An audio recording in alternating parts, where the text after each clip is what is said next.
Good evening, everyone, and welcome to another edition of UIC Liberty TV. I am Joseph Patterson, and tonight we'll be talking with a very important guest, Mrs. Yola Gray-Baker. We're going to be discussing the FINSAC issue. I'm sure you've heard about it before, but there are many twists and turns to this saga. And Mrs. Baker is one of the remaining Jamaicans who have experienced the tragedy of FINSAC, and he's going to give us a full story from start to finish so we can understand from an insider perspective what really happened to thousands of Jamaicans. It's a problem which we're suffering from even to this day. You may not be aware of it, you may not understand how, but when our government fails us, those failures can last for decades and generations. You're talking about wiping out thousands of entrepreneurs, thousands of jobs, and impacting the entire population of Jamaica. Of course, there are those who are more fortunate than others and would be a part of the 1% or so who benefited from the crisis. But many, many Jamaicans suffered, even those who don't know that they have suffered from FINSAC. And so tonight we're going to get a first-hand account of how FINSAC affected Mrs. Baker, her family, friends, associates, acquaintances, a number of Jamaicans across the spectrum. Now we're talking about from the 1990s, so it's quite a bit of time has elapsed since then. But you have heard politicians on the stump talk about the FINSAC report, and you have heard them ask, where is it? You have heard promises made from one side or the other that would get that report, and the report just isn't coming. In fact, just recently, the finance minister told us that they're putting out an archive of sorts so we can go there and see some of the documentation. But that's way below what we really wanted to see as a nation. Wanted to see the report that we paid for. We, the Jamaican people, paid more than $160 million for this inquiry to take place and for a report to come out so that we could get to the bottom of it and know really what happened during the FINSAC era. Alas, the team will never ever see such a report as the government begin to wash its hands of it and prevent us from hearing the truth, the whole truth, and nothing but the truth. But Mrs. Yola Baker is on a mission to give us as much of that truth as possible. And I want you to stay tuned for her book, which might very well come out in the future, to tell us in writing what happened. But tonight we're going to hear from the woman herself, and we're going to get the chance to ask her questions. You can ask questions in the comment area, and we will pass those questions on and see if she would like to answer them. I, for one, want to know what really happened to the people who suffered directly from FINSAC. I'm an accountant myself, so I spend time looking at the whole economics of it, what really happened, the high interest rate regime, the banking practices of the day, and how the whole thing fan out to affect millions of Jamaicans in terms of jobs, businesses, collateral, assets, homes, and in some cases, lives. Yes, there are Jamaicans who committed suicide as a result of the FINSAC experience. So it's not a joke matter. We must take it very seriously so that no government again gets to do this to us. And here's the sad part. They're doing it even today. As long as you have a non-transparent situation where a government can borrow and spend and hide what they have done and get away with it, you don't have good governance. So we must learn from FINSAC and make sure that we hold government and politicians accountable. Let me go right away in welcoming to the stage Mrs. Yola Baker. How are you doing tonight, Mrs. Baker? I'm good, thank you. Thank you so much for joining us tonight. I really appreciate it. Before I watch a little, let our viewers watch a small clip to talk about the subject. Could you just tell us briefly who is Yola Gray-Baker, a little bit about yourself? Okay, I spent 21 years living in the United States, and in 2008 I returned to Jamaica after my two daughters had graduated from college and about to branch off on their own. One of the times I was there, my husband said to me, "Can you come down to my office, because some things are happening that I can't put my finger on, and I need you to look into my general ledger, my books, and see what's going on, because I have funds coming in, yet my checks are bouncing all over the place." So I went down to his office and talking to his bookkeeper there, and he was in construction. He has done a lot of the big buildings in Kingston, the Mutual Life building, Lasco. He has done construction in Jamaica for 52 years. So in the construction industry, he was one of the seniors. And his MO, and most of those in the industry, when they get a project, what they would do is go to the bank, because usually the owner of the project doesn't give money up front for you to start. So the contractor has to do this. So you go to the bank with the contract. Once you've gotten it, depending on the size of the contract, you would apply for a loan, which would be a demand loan. And then this loan is not given to you in lump sum. It is paid to you on a monthly basis. And every month that you collect payment from the owner, you would pay down your loan, whatever the loan agreement asks for.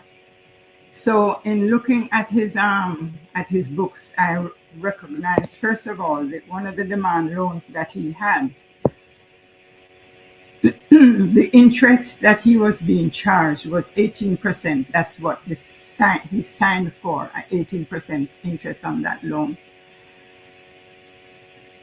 When I looked at the bank statements that came in from the bank, I realized that when the payments were made, the interest was compounded. It was charged on the demand loan and put in his checking account. The amount that was owed would be put in his checking account, and again charge and interest. So he started at 18%. That's what he signed for. To make a long story short, that 18% within a couple of months ballooned to 120% as interest. So he's going on and struggling really at this point. It's good for him that he had more than a couple of projects doing. But at the same time, the amount of money that he's owing to the bank, he had 4 properties that he had to put up as collateral for the loans. 1 including our home, 1 an apartment complex, and 2 pieces of land up in the top of Stony Hill. I don't remember the area's name. Anyhow, long and short of it is, in him talking to other members of the construction industry has an association called the Master Builders Association. Most of the good big contractors are members of the Master Builders Association. So in speaking to them, they all realized they were having the same problems. All of them were having the same problems with their loans. So he's writing to the bank to see why is it the interest rate is jumping so high, and nobody has said, not even the bank manager called to say, well, you know, this is what is happening. And when he went into the bank manager one day, in talking to her, she literally, she didn't want to tell him, but she had to tell him what was happening is that there was a run on the banks and they're making arrangement to sell their debts to an overseas entity, which eventually is what happened. And the first overseas entity was Dennis Jocelyn. Dennis Jocelyn was just a debt collector. So he came to Jamaica, see what was happening. Arrangements were made with the Ministry of Finance and the government, and the PNP was in at the time, and that they would take over collections. What we didn't know, that there were so many loans. It was several persons whose loans had ballooned so high that they had reached the point where they just could not afford it, and they could not understand why, because nobody would explain. Well, his bank manager told him, listen, off the record, I'm telling you this, your loan has been passed to a company. Because Dennis Jocelyn formed a company in Jamaica and in Texas called Beal Bank. Beal Bank was not a bank. It was a collection agency. That's number one. In the United States, it is illegal for a collection agency to charge interest on any loan or any debt. It is illegal. So Omar Davis went ahead and changed the Money Lending Act, affording them the opportunity to charge interest in Jamaica. Then Dennis Jocelyn died, and we formed the company as Jamaica Redevelopment Foundation, and Jason Rudd is the person out of the United States who now heads Jamaica Redevelopment Foundation. So all our assets were basically turned over to them. Who did that? Who turned over the asset? The banks or the The government? banks turned over the assets to, well, the Minister of Finance formed two companies, FINSAC and WeFin Trust. Mm-hmm. FINSAC is who purchase, which is only words, because they didn't pay money, the debts from the banks. And the insurance companies as well who was in trouble. So once those debts were passed over to them, unknown to us, the bank, the business person, the debtors, yeah. Mm-hmm. we had no idea. We are getting letters now from Jamaica Redevelopment basically telling us that they owe our debts and this is what you need to pay now. Mm-hmm. It's Redevelopment Foundation or Redevelopment? Jamaica Redevelopment Foundation. Why that name? I don't know, because they're not a foundation in the true sense of the word foundation. Can I ask you a question just for Sure. the clarity of our viewers? So we have the government on the one hand, we have the debtors, that's persons who borrowed money, and you have the bank. So three Right. groups, right? Right. The debtors borrowed money from the banks. There became a problem with the banks, meaning the banks were now calling the loans. Was that the case? They weren't really calling them in. They were just, the interest rate just kept going up and up and up, because my husband borrowed $10 million. Mm-hmm. He paid back $52 million. Mm-hmm.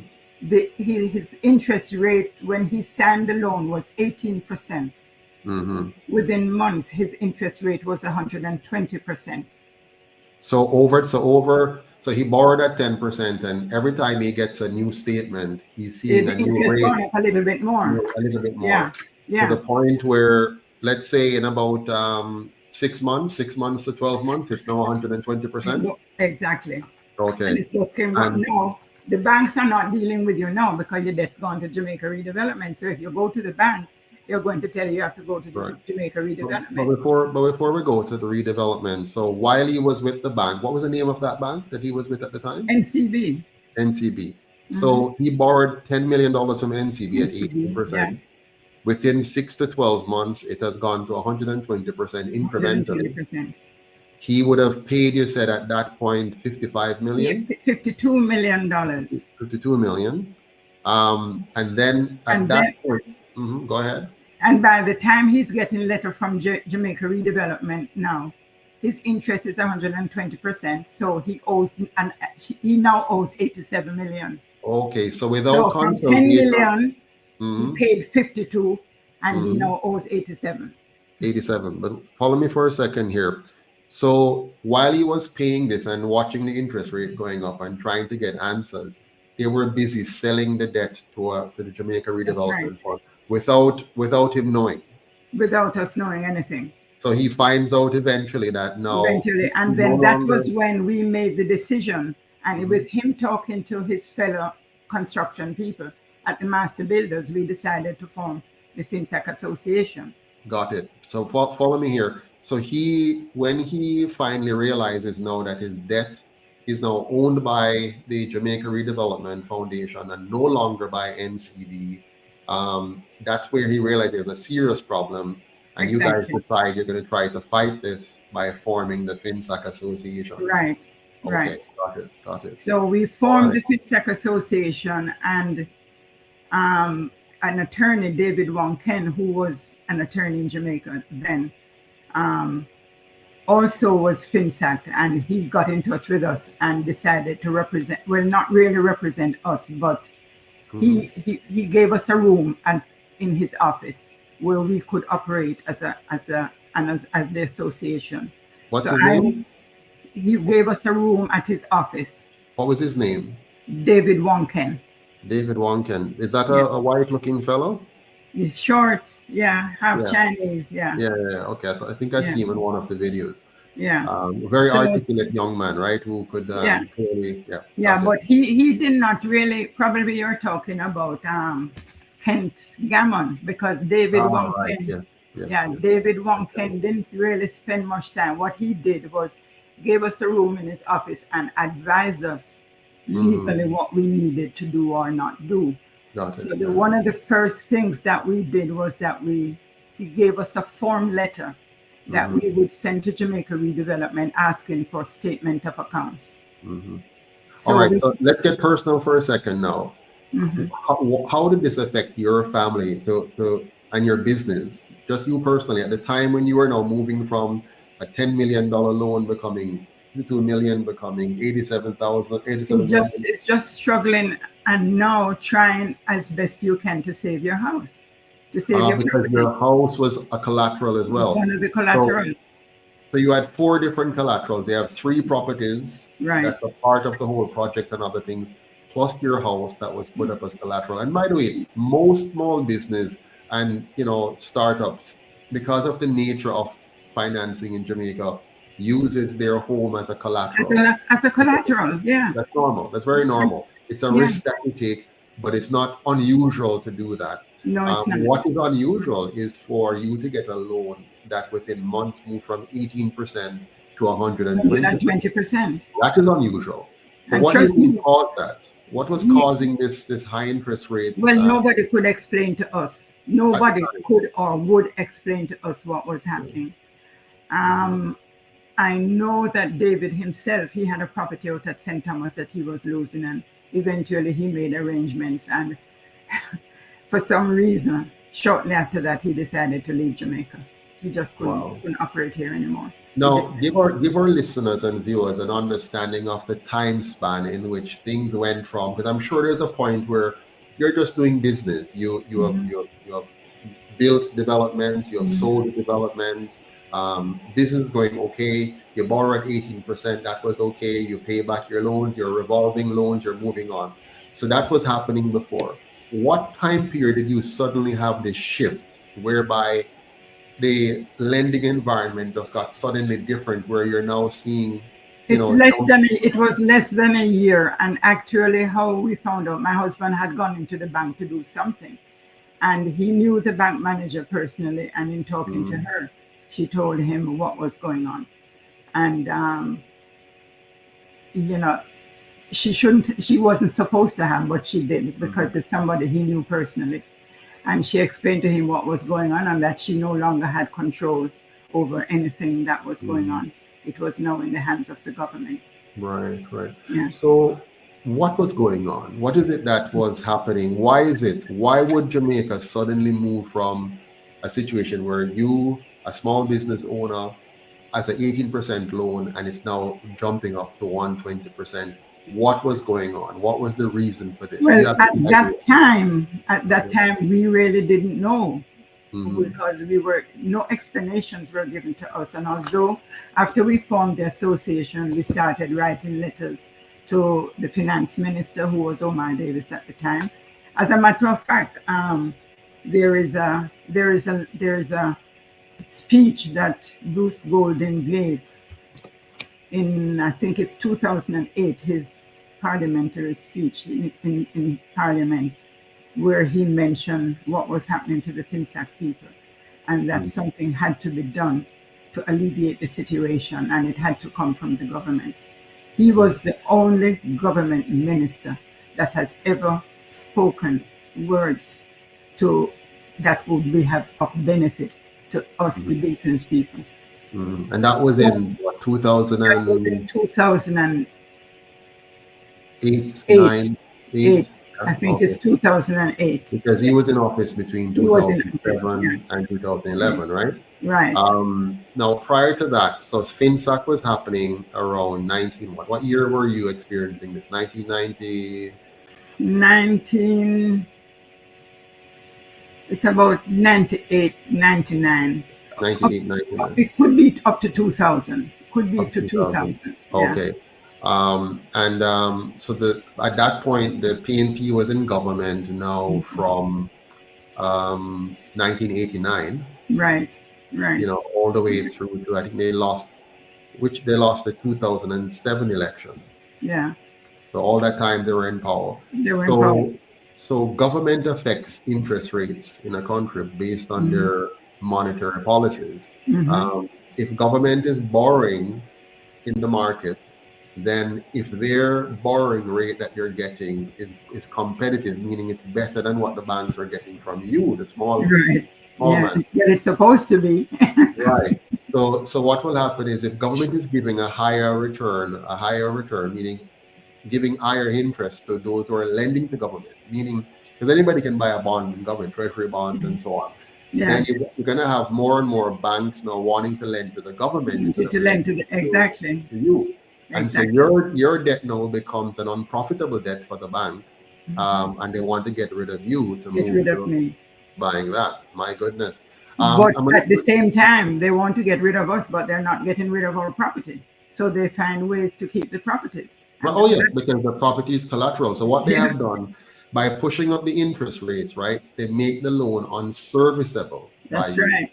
So you are That's unable right. to service, and now they can simply come in and take your collateral, That's right. and they can then sell your collateral for any amount they want. In the amount they wanted to. As a So matter of fact, yeah, I tell you something. There was the accounting firm, the international accounting firm. I think it's Deloitte and Touche. yeah, Had Deloitte and to, Touche, yeah. Deloitte told told the government when they formed FINSAC Mhm. that it was illegal for a government to, because FinSAC is not a government agency, it's a Mhm. private company. Wow. Okay, and they also formed Refin Trust, which was also a private company. What's that? What's that trust? Refin, REFIN Trust, TRUCST. Up to this day, I don't know what the purpose of Refin Trust was. Spell that again. RE. REFIN is FIN. refinancing. I think that was Okay. supposed to be Trust.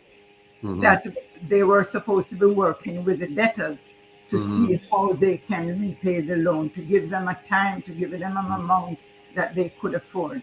I think Right. that was what it was about. But when Deloitte and Touche realized that the properties were being sold, they told them a government cannot form a private entity and use it to take people's property and dispose of them. It Hmm. is illegal. Hmm. So really, the government had a choice to make, apart from who created the problem, because I think there are two sets of things creating a problem here. One is those who are running the financial institutions themselves may have been culpable in some practices. Right. And then now the government, which is responsible for regulations, they may have been Exactly.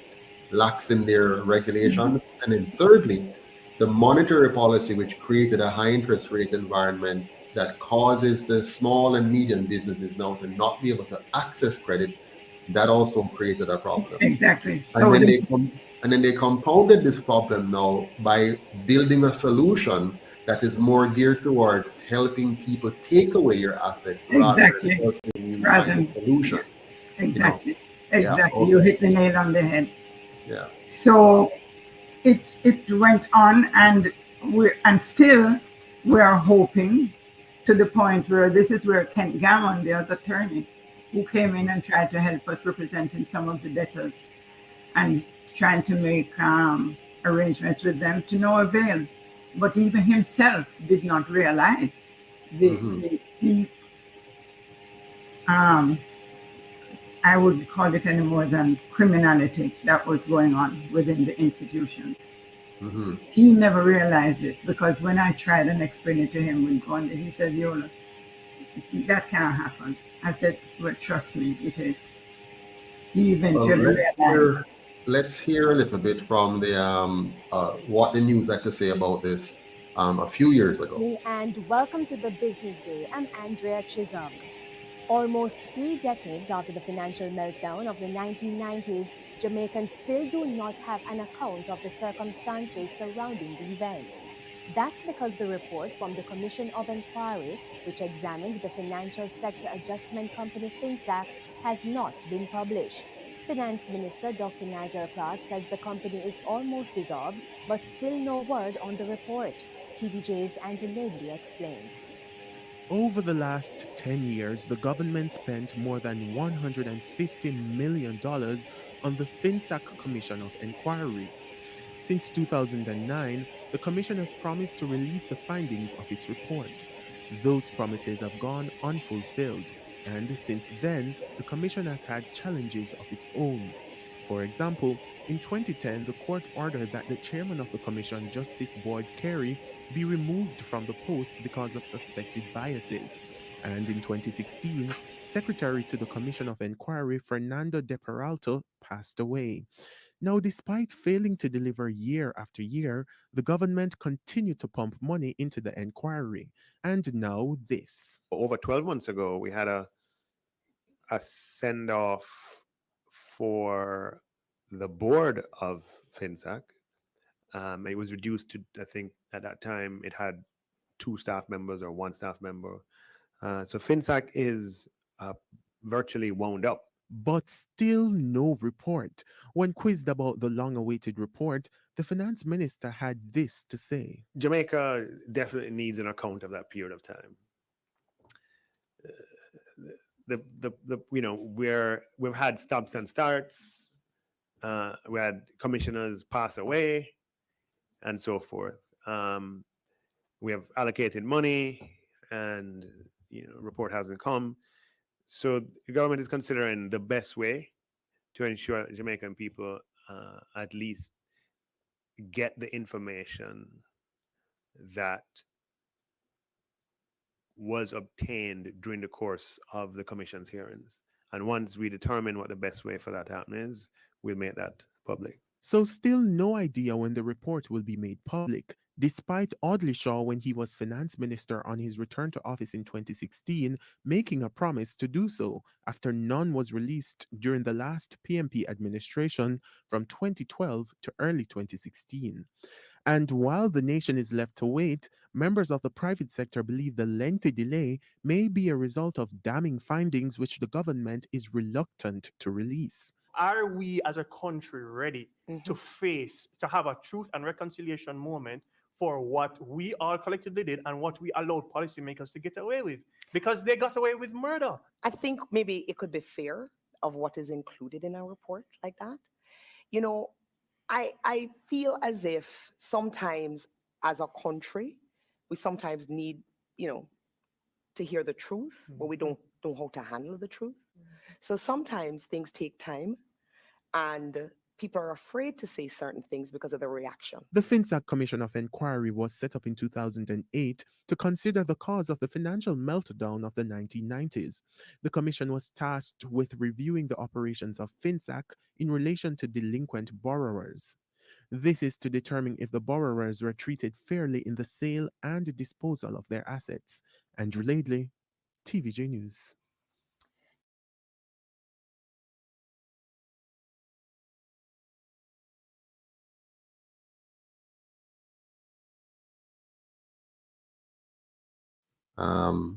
Can you hear me now? Yeah, I'm hearing you now.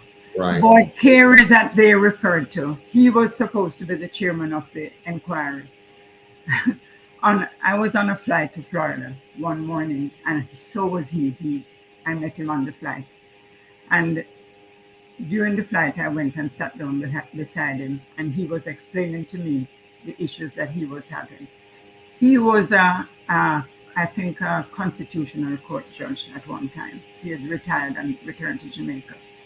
His wife wanted to go into business, a small business, doing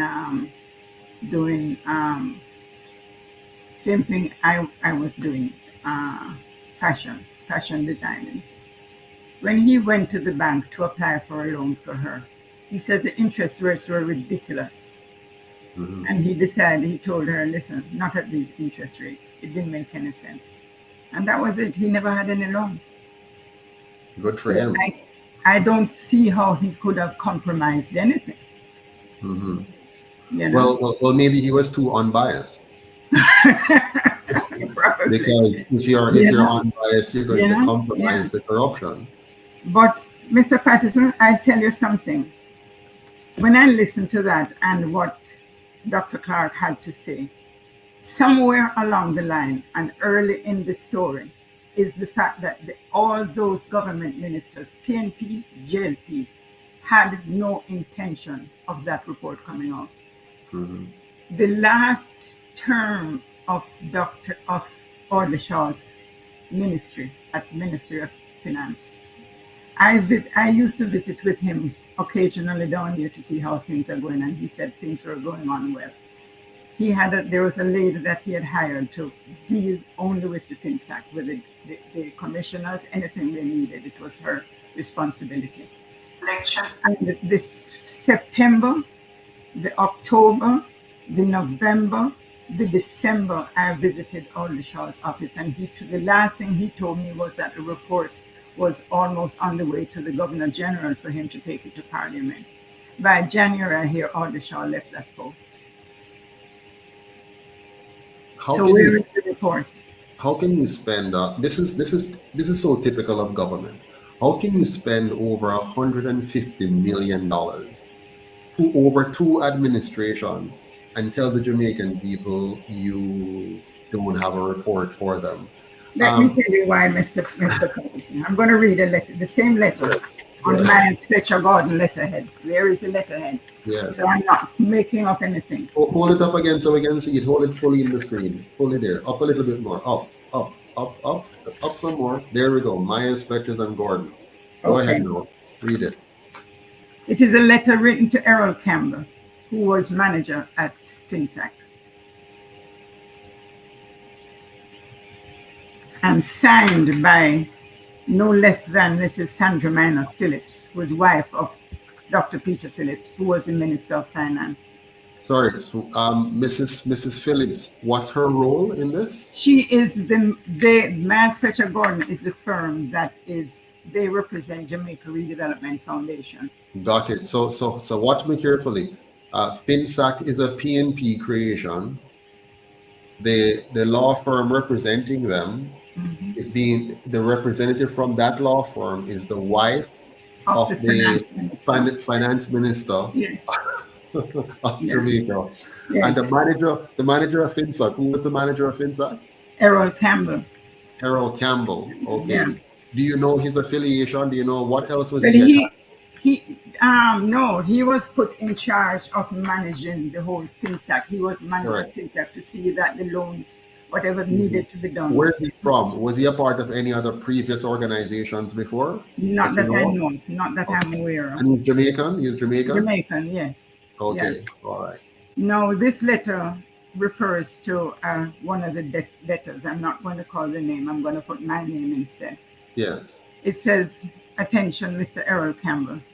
Dear sir, we represent Jamaica Redevelopment Foundation, Inc., and have been asked to respond on its behalf to yours to it of November 3, 2008.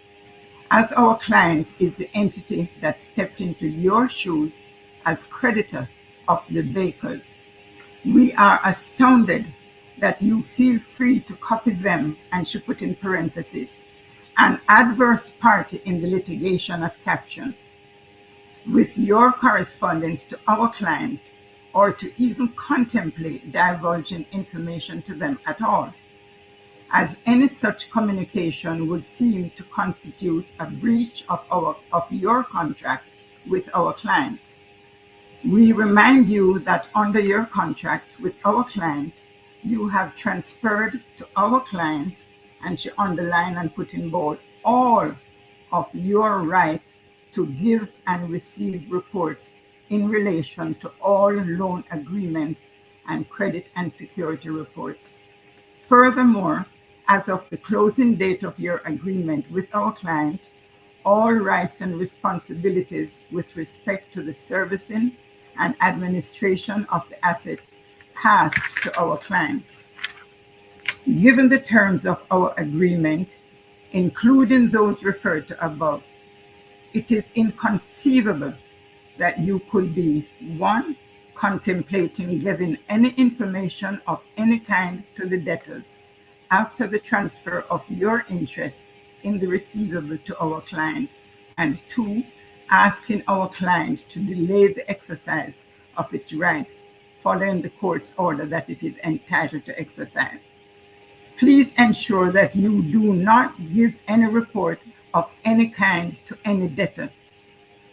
You may instead refer them to our client for any information they need in relation to their account.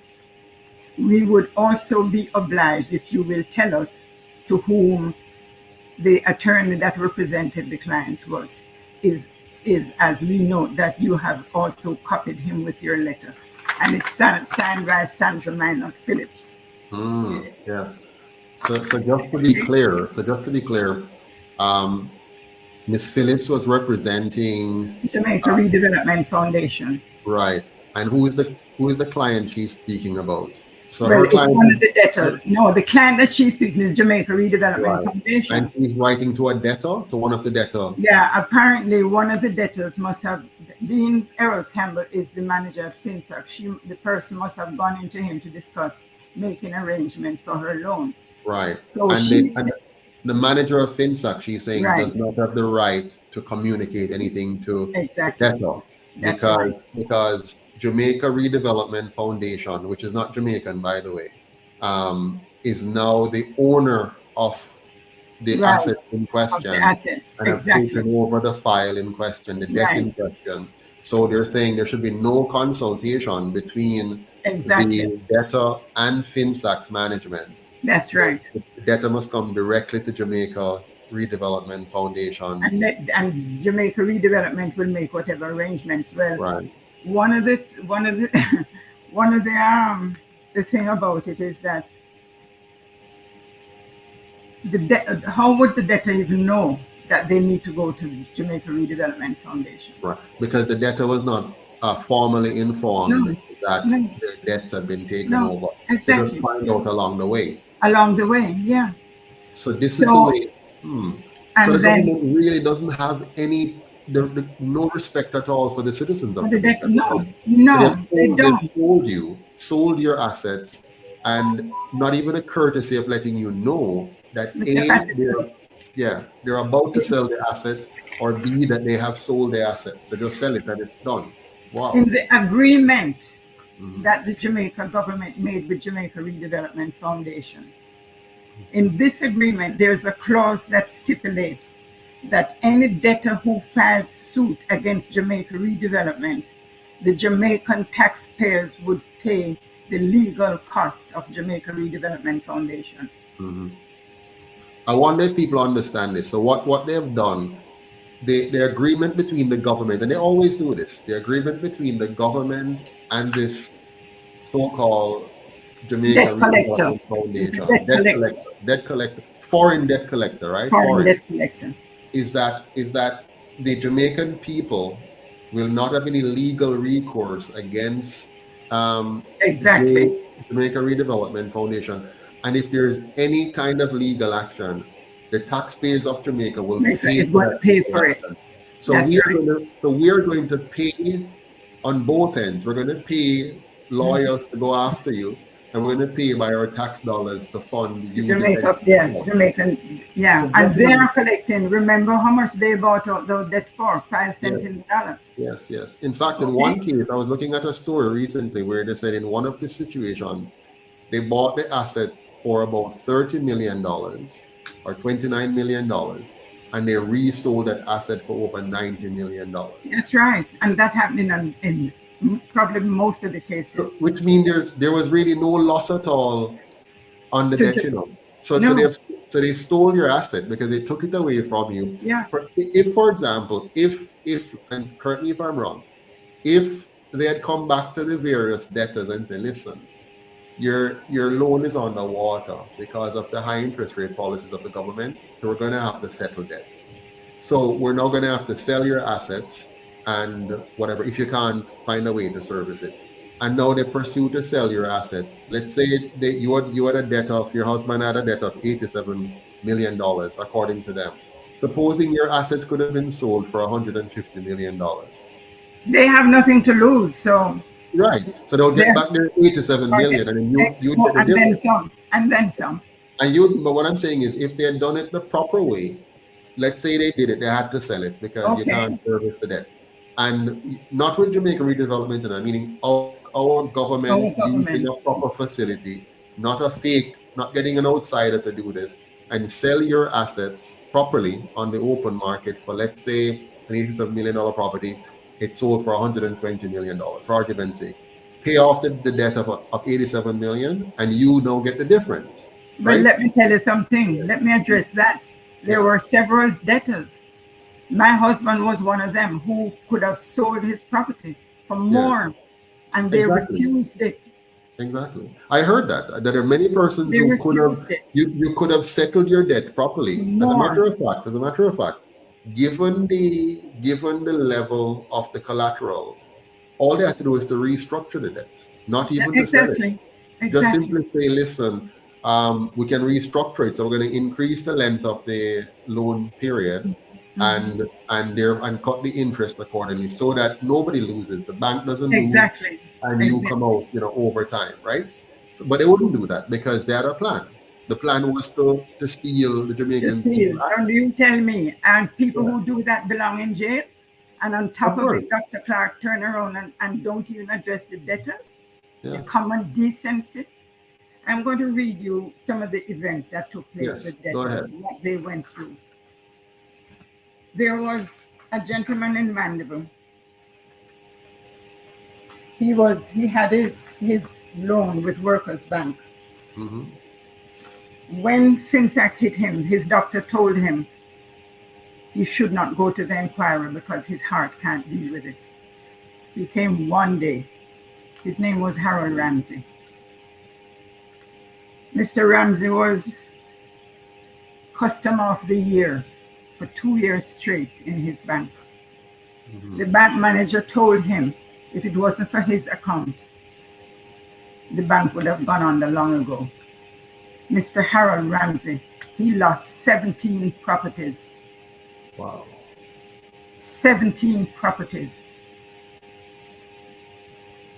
I have a letter here that I had written to Prime Minister Andrew Holness on behalf of Mr. Ramsey. I have just recently received certain documents from Mrs. Ramsey regarding her husband's business debt with Workers Savings and Loan Bank, and I attach herewith records that were obtained from the bank showing 3 current accounts as follows. And I list the numbers on the accounts. On the first account, it clearly states there was apparently no agreement for this account. Short-term credit was extended for good customer relationship. Also, at the bottom of the page of this account, it had note, this charge was contrived by debiting the account one day and crediting the following day for the same amount. What does the word contrive mean? You either fabricate, or you plan, or you scheme to defraud.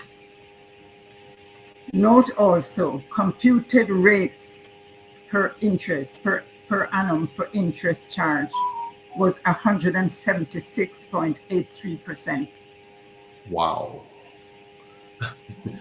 On the second account, interest amounts January 1995 through December 1996, total $7.9 million. On the third account, interest amounts from January 1995 through December 1996, total $9.2 million. I know as a fact from one of the titles Mr. Ramsey showed me prior to his death, where $126 million was fraudulently registered on said title, totally unknown to him.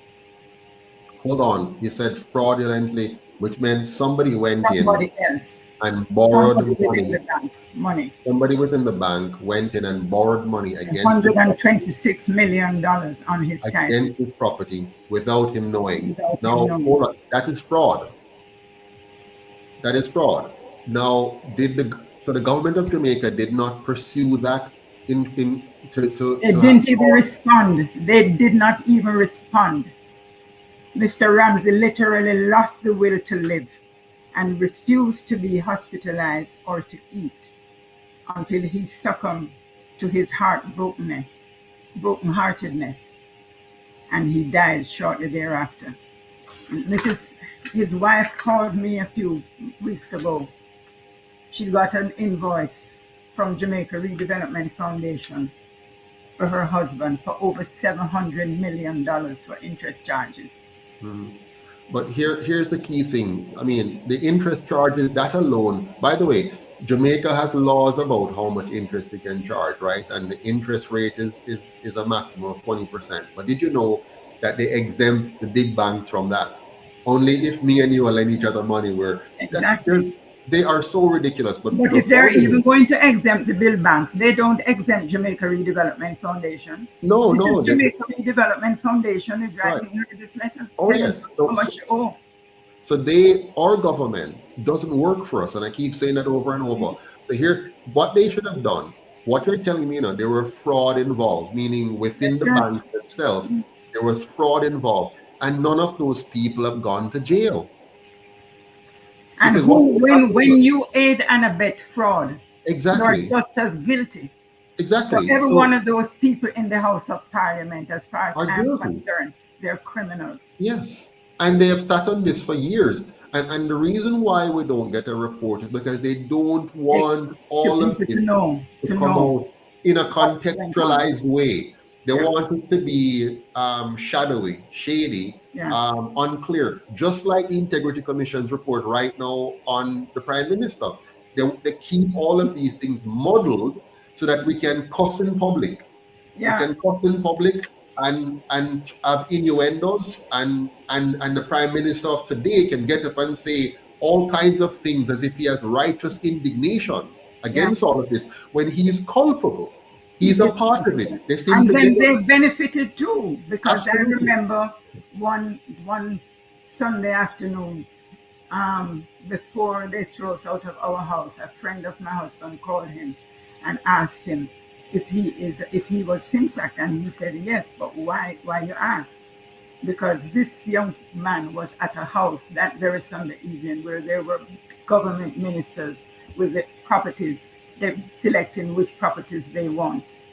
Yes, because let me explain this to people. What was going on here now? Now you have a situation where operating through a fraudulent entity called FINSAC, a private entity pretending to be a public entity, right? Now getting power to go and seize people's assets and then deciding to sell these assets to whomever they please. Exactly. At whatever discounted rate they please. Want to give it to. They can come. Let's say Joseph Patterson was around at the time, because I was a young man then, with no assets. But let's say I was like your husband and you and had good assets that we have built up over many years of our hard work. They could say, "Me no like you, me no." So you have a debt now that is caught up in this thing, right? But don't like you because you are trying to build UIC or whatever the case may be. We could just simply now say, let's go after him, because in tie up, when I went and borrowed the money at 18%, believing I am borrowing from a normal bank with normal procedures and I would have normal years to pay off my debt. Now it suddenly come to 120%. I can't service that anymore. I'm in trouble. They just come in now and just buy up my debt. Properties, but you don't even know sometimes. You don't know who buy yours. That's what I'm saying. You don't know because they're not buying it. They're not buying it from person who bought ours had political affiliation. Remember, they're not buying it from you, the debtor. They're buying it from the bank that is now in trouble, right? So they come in and they take over your debt from the bank, buy it, they claim, but it's really confiscating it. And then now they say, listen, we're going to sell this debt of Miss Baker to somebody else, whoever that is, who gets it for pennies on the dollar. So the debt might be worth $1 and they get it for 5 cents. And then they in turn now, so there are some people in Jamaica now who have gotten very wealthy, and they now try to pass off themselves as being shrewd entrepreneurs. They're now telling you that I'm gonna make my money already, So exactly. So I'm gonna make my money already, and they're talking as though they made legitimate money. But it's not legitimate. You're a part of a scam. And Jamaica is full of scams. Yeah, but Dr. Davis testified. The banks were, he literally verbatim, that at the inquiry he testified, the banks were dealing in activity that would turn my hair white. And he stipulated that documents were sent to the Director of Public Prosecution. Why would a document be sent to them if there wasn't criminality? And what became of those documents that went to the DPP? What happened after that? So right now, while they're dropping words on each other, right? Each of them drop words on each other. They're really colluding. The two parties are That's colluding That's to right. deny the Jamaican people access to information, and they're now putting out half-baked, incomplete, convoluted information to once again divide the people. Because what happened, you have PNP blame GLP and GLP blame PNP, and they have always gotten us in that mess where we're busy now cussing each other, rather than realizing that it's two Samphire man in the business. It's two Samphire party, and they're playing us against each other and hiding the facts from us. I want to play something else for you, Madam Baker, and our viewers, just so we get a little bit more context again about this. So follow me on this one here. Okay. Another report. Well, the Jamaica report detailing the events that led to the collapse of the financial sector in the 1990s has been languishing, and the opposition Jamaica Labour Party JLP says that's unacceptable. The opposition has been calling on the government to provide the additional funds the FINSAC commissioners say is needed to provide its findings. Opposition Senator Dr. Christopher Tufton argues that the FINSAC report is critical to understanding what led to a very difficult chapter in the country's history. He says the findings are also important to the overall reform of the financial sector. We are still uncertain. We have had many theories, we have had many explanations, but the legitimate entity that was set up, that was established, Mr. President, to provide an attempt to understand the circumstances that led to the financial sector meltdown, and by extension, the benefits of learning from what went wrong so we avoid doing so in the future, is still inconclusive. And to my mind, if we are going to reform the system, which this forms part of, right, by allowing the central bank to have greater authority, greater power for oversight, then those reforms should flow from some policy position. And part of that policy should be influenced by our experiences, not just what we have to conform to internationally, but what our own experiences and the impact of those experiences on ensuring a properly functioning financial system. The FINSAC Commission of Inquiry was established by the former JLP administration in 2008. The commission began sittings in 2009 and was expected to last for 6 months. However, at the end of 2011, the commissioners did not produce a report.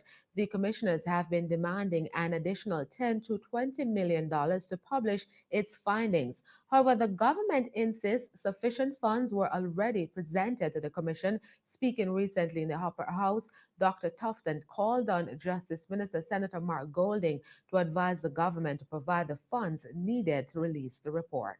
Now, notice that the commission was started by the GLP administration pretending as if they care and if they really wanted a report. You heard Christopher Tufton being very adamant on how important it is, but later on you're going to see that they really don't care one level or another. And now they're making it the issue of an additional 20 million. Though later on, you're going to hear Nigel Clark telling us that they're going to set up all kind of university fund for them to study the issue, and it can be good for academics and so on. So they're going to find money for that, but they could not find money to give us the final report. They already spent over $150 million, and they're going to use money as the excuse for not presenting the report. But let's hear the rest. So I want to use the opportunity, Minister, to make a call to the government, through you, to revisit the FINSAC issue. Let us try to bring some conclusions to it. If for any no other reason, to inform those who will be placed in the position to provide personnel capacity oversight to ensure that the legislation that is being proposed today, which I support, can be administered in a manner that is as efficient as possible to achieve the ultimate objective of not getting back to where we have been in the past. In response, Justice Minister Senator Mark Golding conceded that it's unfortunate that the FINSAC report is not completed. It is very unfortunate what has happened in relation to that FINSAC inquiry. The commissioners were engaged, contracted, and have been paid. A great deal of time was spent, testimony was given, but they have not produced a report. And they have been arguing that more funds should be made available for that purpose. The Ministry of Finance has been seized with that issue. Some effort was made towards offering some support, but not additional remuneration. And that was not acceptable to the commissioners, and they are no longer seized with the matter. So that has been a very disappointing outcome. However, he maintains that the country has learned significant lessons from the 1990s financial meltdown. It is a fallacy to suggest that lessons have not been learned by the experience of the 1990s. Indeed, the emergence of Jamaica's current regulatory framework is largely based on the experience learned from that period. By the way, he's the one that influences the regulatory framework. He's the one that actually advised the government on setting up FINSAC and other things like that. You notice he can't even look straight up and speak powerfully because he knows that he's culpable in the matter. But let's continue.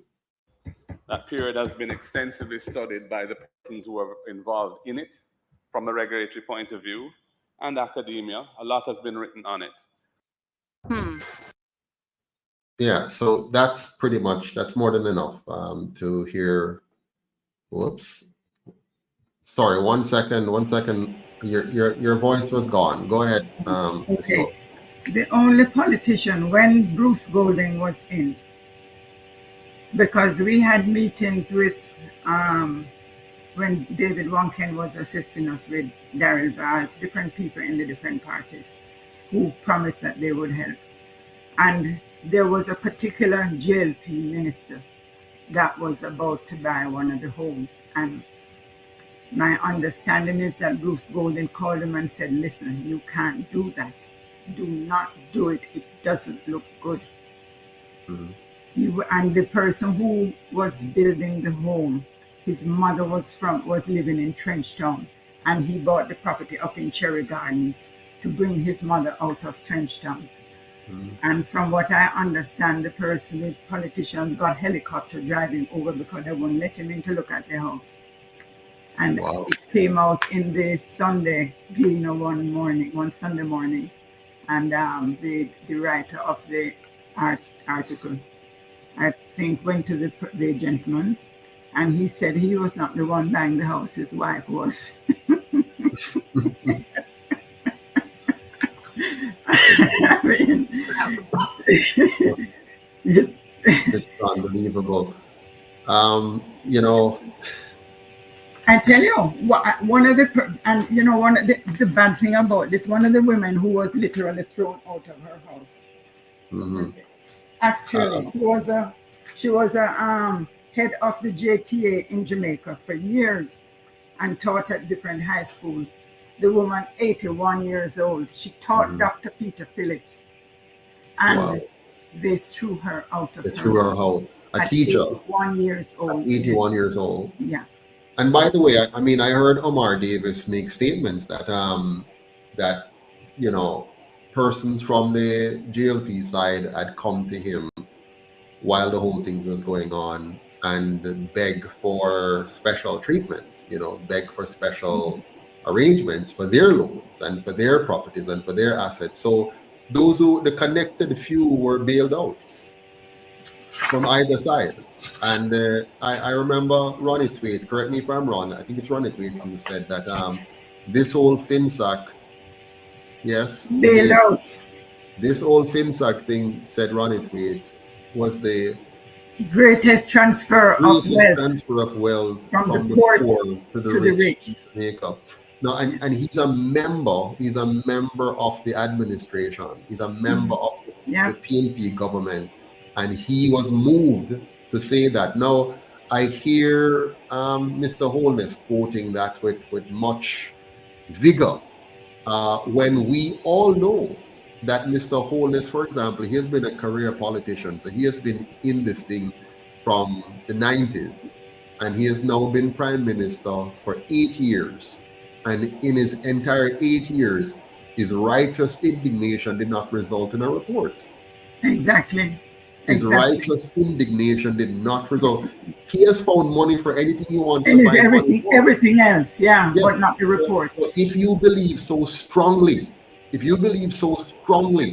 that Mark Golding and his gang is so bad and so horrible, stop dropping words and drop the report. Exactly. Look at Michelle Willis. Yes. Mr. Willis is a handicapped man. Mr. Yes. Willis started out as a higgler, Mr. Patterson. Married, has 2 sons and a daughter, as far as I know, or 2 daughters. One of them died last year.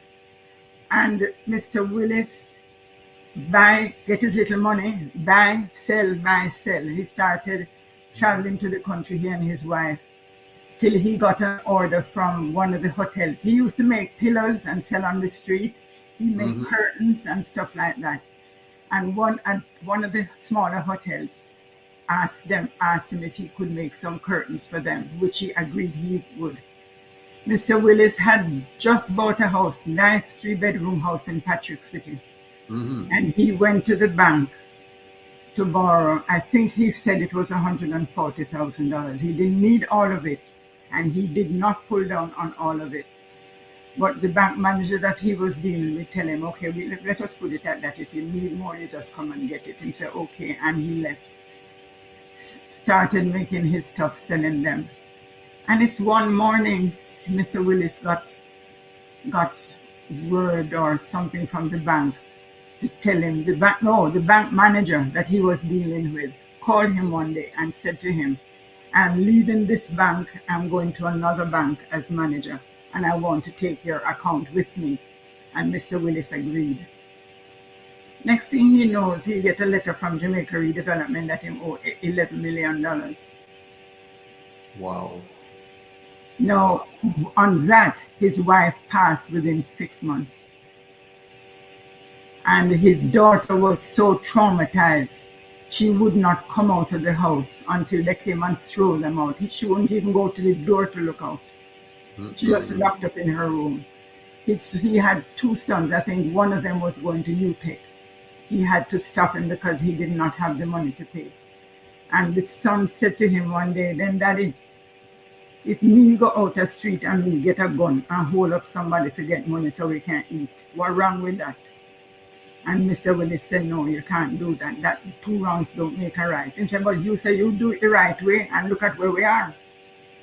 Wow. The young teenager saying that to his father. This is the gentleman, right? This is the That's man you're right. talking about. That's right. Let's listen to That's what right. he had to say. I'm suffering inside and everything.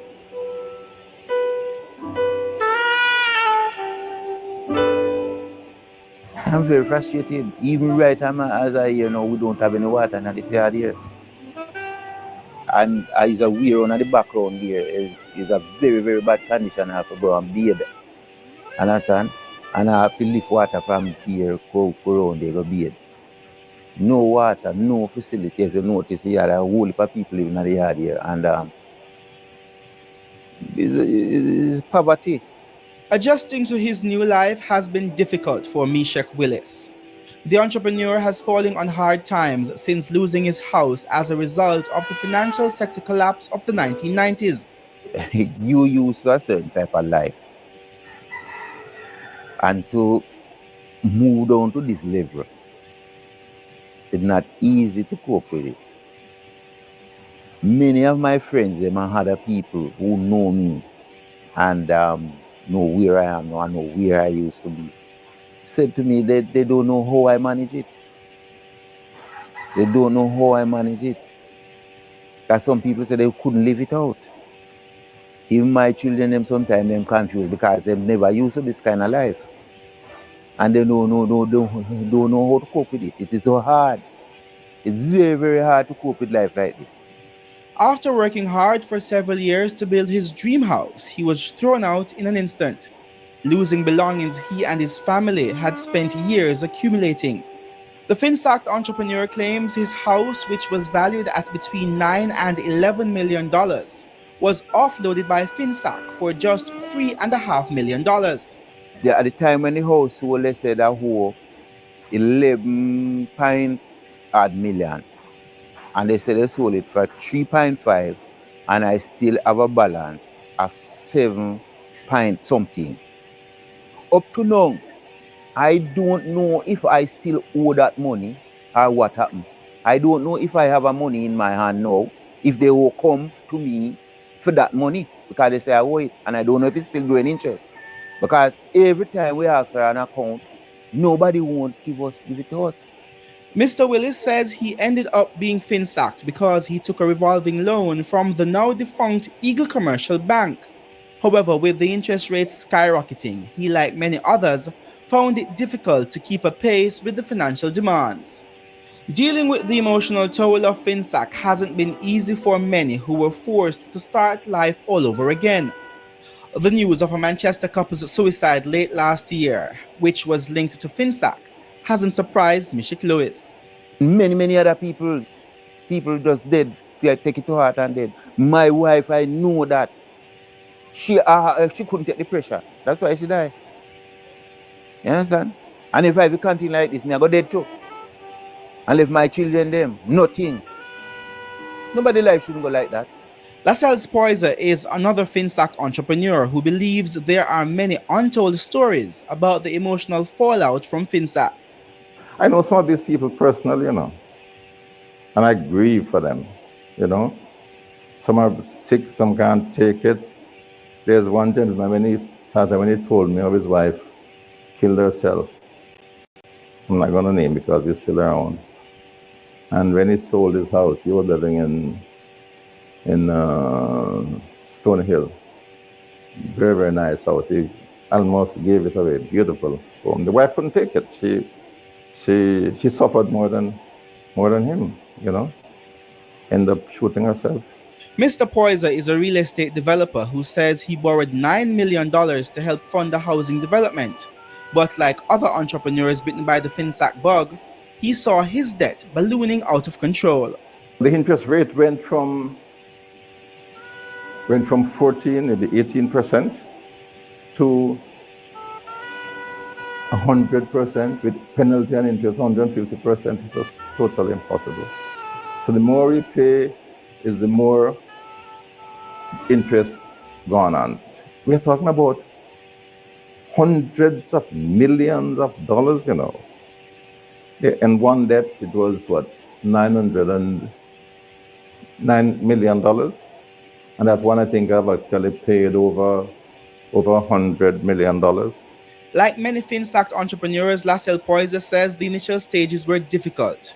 But his biggest tragedy was losing his wife, who packed up and left him, taking the children. When things were not going good, she took the opportunity. She could not deal with it, really. She was an ophthalmologist.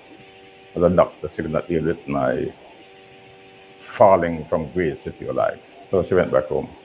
That, I think, was the biggest of my disaster. He says for many years he wasn't allowed to see his children as his wife partially blamed him for her company going under because of FINSAC. The realtor admits that the events left him in a daze. I was upstairs sleeping most days, just gone to myself. And it was really devastating. Despite losing property estimated at $500 million Jamaican dollars to FINSAC, Lascelles Poyser admits that he's better off than many other entrepreneurs who lost their life savings in the financial sector meltdown. He's banking on a major development in St. Thomas, which he's now working on to turn his life around. However, Meshach Willis isn't seeing a light at the end of his tunnel anytime soon. He says he's extremely disappointed with what he believes is the Portia Simpson Miller administration's perceived lack of commitment to concluding the FINSAC inquiry. I believe that this government should have anxious to see that the people who suffer in a condition like this to get some redress, even to bring out the inquiry and get it that everybody can know what happened, you know, and to see how people are suffering within it. I think they should be the one who willing and anxious to get it upfront, that people can get to understand themselves and people can get some redress and put themselves together again. Like many FINSAC entrepreneurs, Meshach Willis just wants closure. My life torn down because of these people. You understand? And I am suffering. When I say I'm suffering, I'm suffering. Life is very hard. I don't know for everybody, but I believe my life has been robbed. And I want back my life.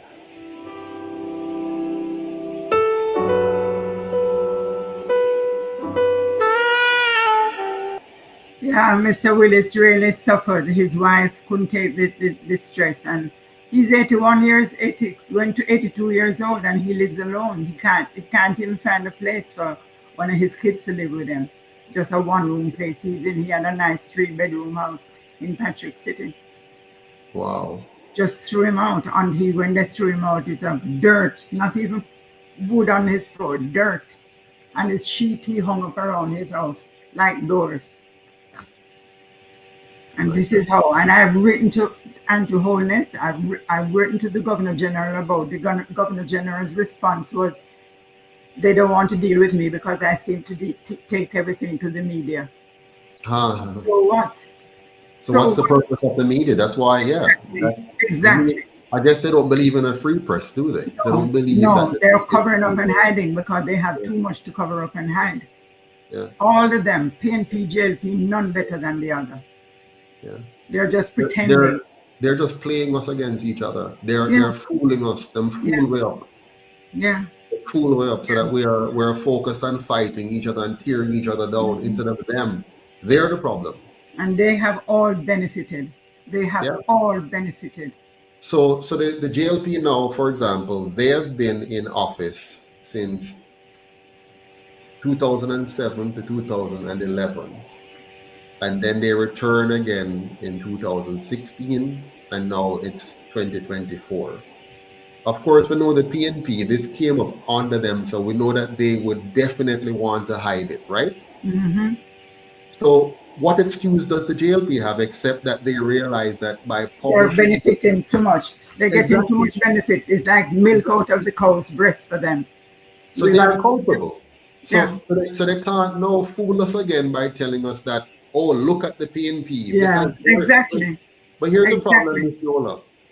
They get us into a position now where the Jamaican people say, okay, the two of them are the same thing. Then why are we voting for them anymore? I'm not. I'm not. But let's go back. I think you had some more to share with us, so go ahead. No, there was one particular lady, I was looking for her documents that she was literally in her hospital bed. This one from overseas, the one that the lady had the house in Cardiff Hall, and she's not able to get any redress, any response, anything from any of the government ministers. They're just not dealing with it. A 77-year-old debtor. She was a legal secretary from her hospital bed in California. She was determined that she was going to get back our 4-bedroom house. They threw her out. You know, there was one lady that lived in Stony Hill, and she called me one morning and said, Miss Yola, come stay with me, miss, and come to throw me out of the house. So I had to go to her house. And So they literally, drag people out of their houses and say on the street. They go on. yeah, they just come early in the morning and with Yeah. a truck and start throwing you out. That's what they did. So they just throw all your stuff out on the street. Yes, yeah. My goodness. As a matter of fact, Neville Box, who was the president of the association at first, Neville died within 2 years of it. He had 4 cancers in his body. Wow. Neville was the one when Neville, he lived up the road from me. And when he was passing my house the morning and saw the truck there getting in, he realized what was happening. And he stopped and was about to come in the gate. They tell him he can't come in. And he never tell them, you move from the gate or I'm going to lick your what's not down. And he got in his vehicle and just rammed the gate with it and came in and came upstairs and said, actually, we had gone to court to ask them even to give us time to find somewhere to live. And they said, no. No. My goodness. How can a government do this to their... By the way, this government that did this told us that they put people first. Yeah, which people? Yeah, exactly. Themselves. They said we put people first. And they put us people first. That's what it is. The Jamaicans doing nothing to them. Many of these people that suffered this, Yola, what kind of age group were they in at the time when this is happening? Oh, God. Mr. Patterson, the age group, I would say, range from 40s going down to 80s. So there are a lot of people somewhere. I mean, most of the persons are in the latter part of their profession. Yes. They're getting looking forward to retiring. Exactly. They're planning for retirement now. Yeah. They have worked, they've slaved and built a business. Yeah. Slaved, because it's not easy to build a business in Jamaica. I am back here now and I can tell you, this is not an easy place to do business. It's only if you come from China or one of those countries with big money backing from whoever that you can pay off the corrupt politicians to give you a blight, or you're connected because you decided to play the partisan politics with them and get into the dirty, grimy thing with them. Then you get a blight. So it's not easy in business here. So when a person is here and build a little something over the years, in your 20s, your 30s, your 40s, and you build something up. And then government politicians come and tear it apart. Yeah. As a matter of fact, there was one lady, when it was Dennis Jocelyn, he was the first one that they started dealing with. And there was a lady, she was in her 70s, in her mid to late 70s. And her daughter, the mother didn't have a loan, but the daughter wanted to start a small business and went to the bank and got a loan. But the business didn't go as well. And it's a very small loan. It was more than $100,000 and something. And she reneged on the loan. And she actually went in and spoke to Dennis Jocelyn, who agreed that they could live in the house at least. As the mother was getting on in age, he would not put them out. And they could stay there for as long as the mother was alive. And Dennis Jocelyn died, and then Jason Rudd came in with Jamaica Redevelopment. They threw her out of the house. They threw her out, 80-odd years old. 80-odd years old. Yeah. Threw her out on the streets. Are you telling me the government couldn't find a better way? Remember, these people who they're throwing out, it's no fault of their own. Of their own. The lady I told you that called me from Stony Hill the morning when I went there, because they bring police with them when they come and throw you out. Yes. The woman literally stood outside with urine running down her legs. Of course. I'm thinking right now, Miss Yola, right? I am 53 years old. And I've built my life with my family and everything. If today something should happen and they're coming in and just throwing me out of my house that I slaved the last 30 years, 40 years to acquire, and then they just come and take it as if it was theirs. No, man, listen. But not even take it, but we went to court to ask them just to give us time, and the man refused. His name was Joshua Thomas. I have no anything about calling his name because his name is on my house title. Joshua Thomas and one of the Manleys that moved in with him. And he said no, he's not giving us any time. And our house was valued. We had an offer for someone to buy it at 80-something million, and the bank refused. The My bank goodness. refused I and mean, sold it for 22 million. so that means they weren't really trying to get back their money. No, What they no. wanted to was to get the property. Get the The properties. goal was to take the property from you Take the because properties. they have bigger plans and how they're going to make bigger money. That's right. And the current leader of the PNP, the current leader of the PNP is not foreign to this. All of them, none of them are foreign to this.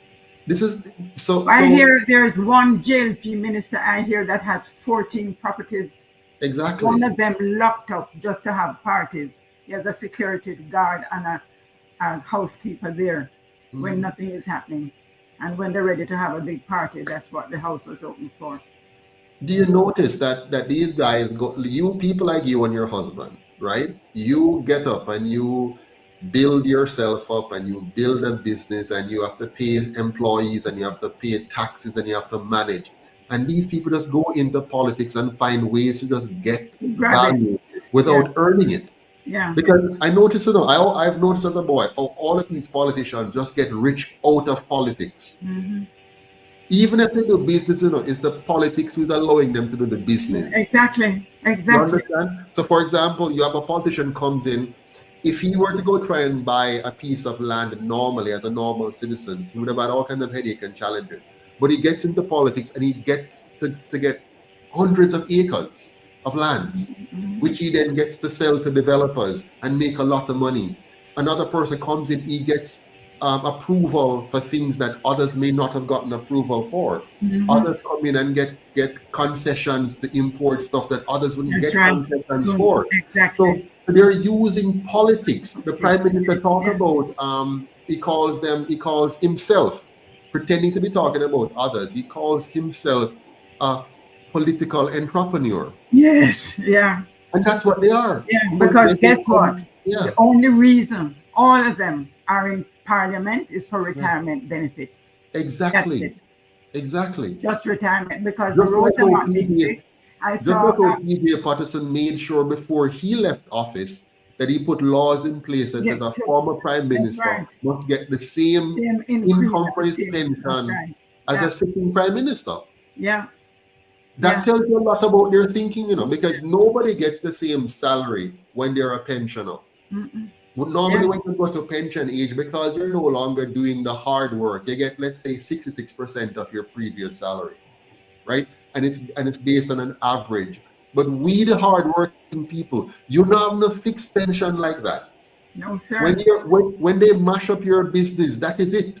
All of your That's right. pensionable years went into building your business. That's where your pension years going on. Yeah. So no, you should be able to do one of two things.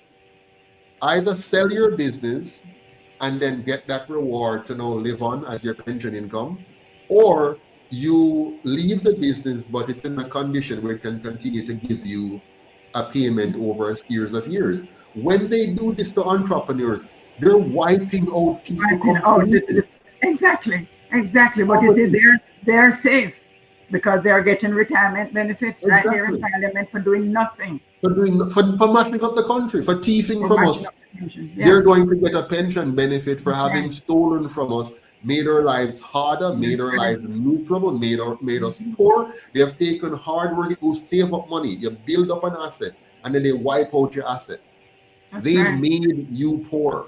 They took away the value that you created. They stole your value for themselves. That's This right. is a tragedy beyond tragedy. This Mr. is a Patterson, I tragedy. don't know.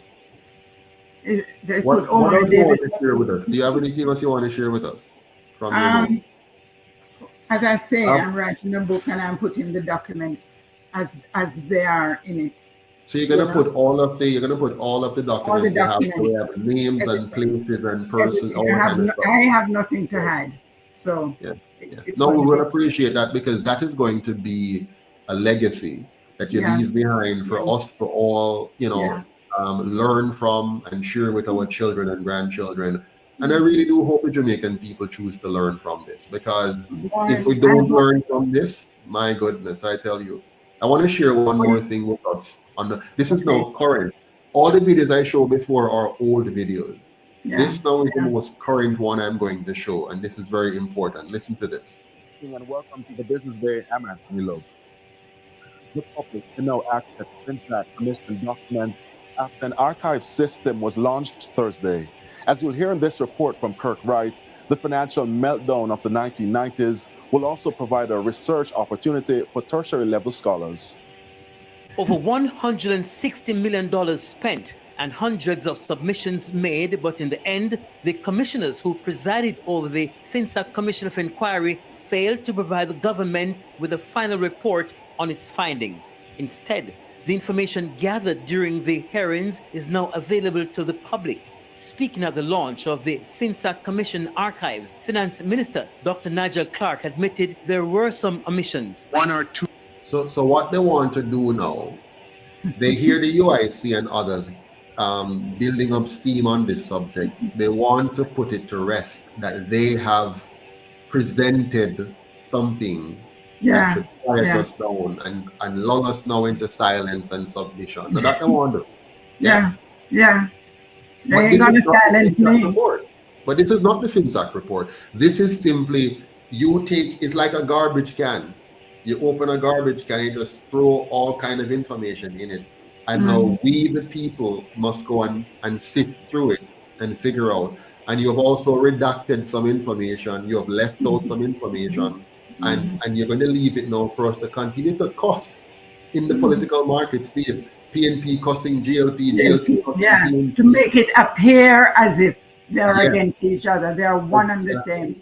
They are. But they know that at the end of the day, what they're doing, they're flushing all the evidence down the toilet. They're flushing the report down the toilet so that we can. Now they're going to find money. Listen to what he's going to say. They're going to find money now to award for academicians to go and study the document. Study what? What are you going to study?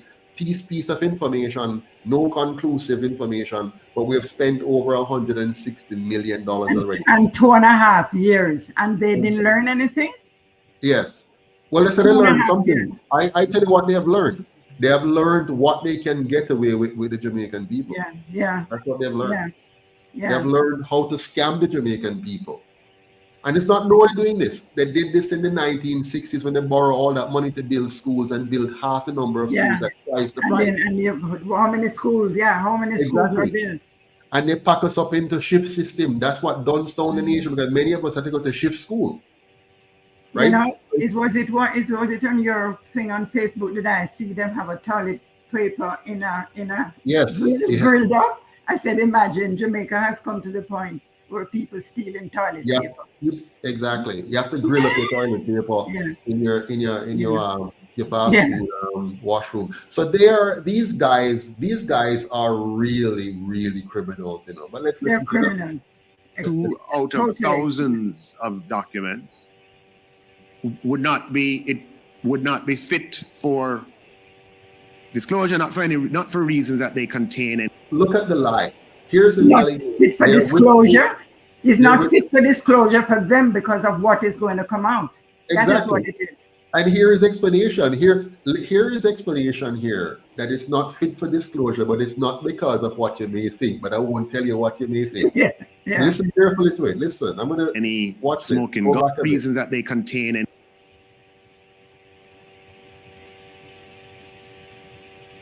disclosure, not for reasons that they contain any smoking gun, but would not be fit for disclosure, not for reasons that they contain any smoking gun, but that it would establish a precedent that would be problematic. Yeah, for you. Hear what he said. It would establish a precedent. That would be problem. What is that precedent? What is the precedent?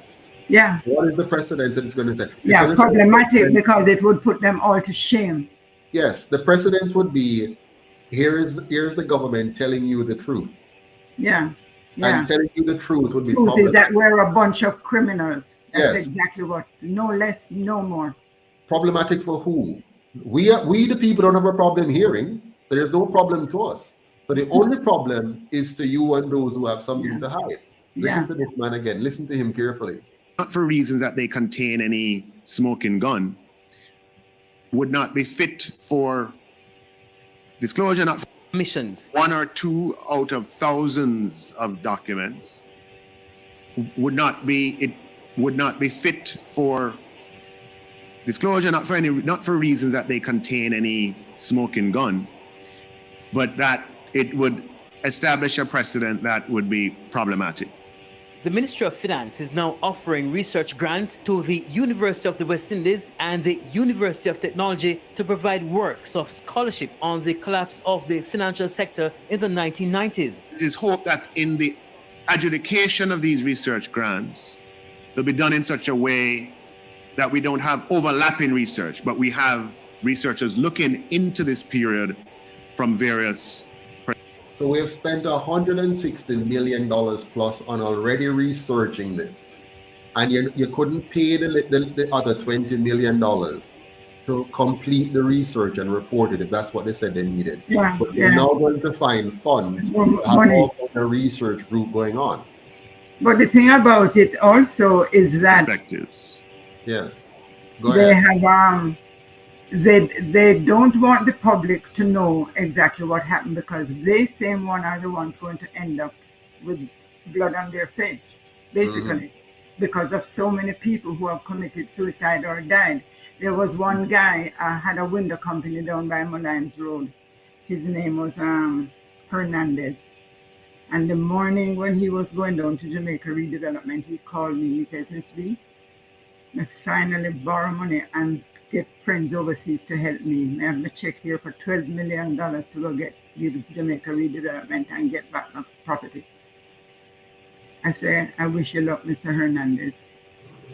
And about 2 hours after that, I got a call from him.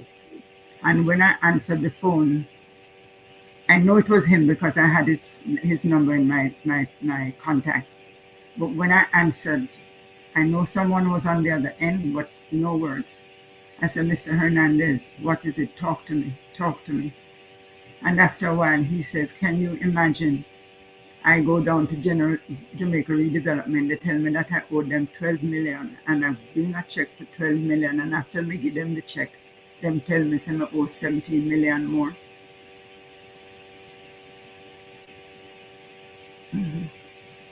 You see?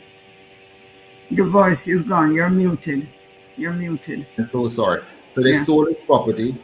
And they took his property. He died. As a matter of fact, he had a heart attack and died within a couple of months.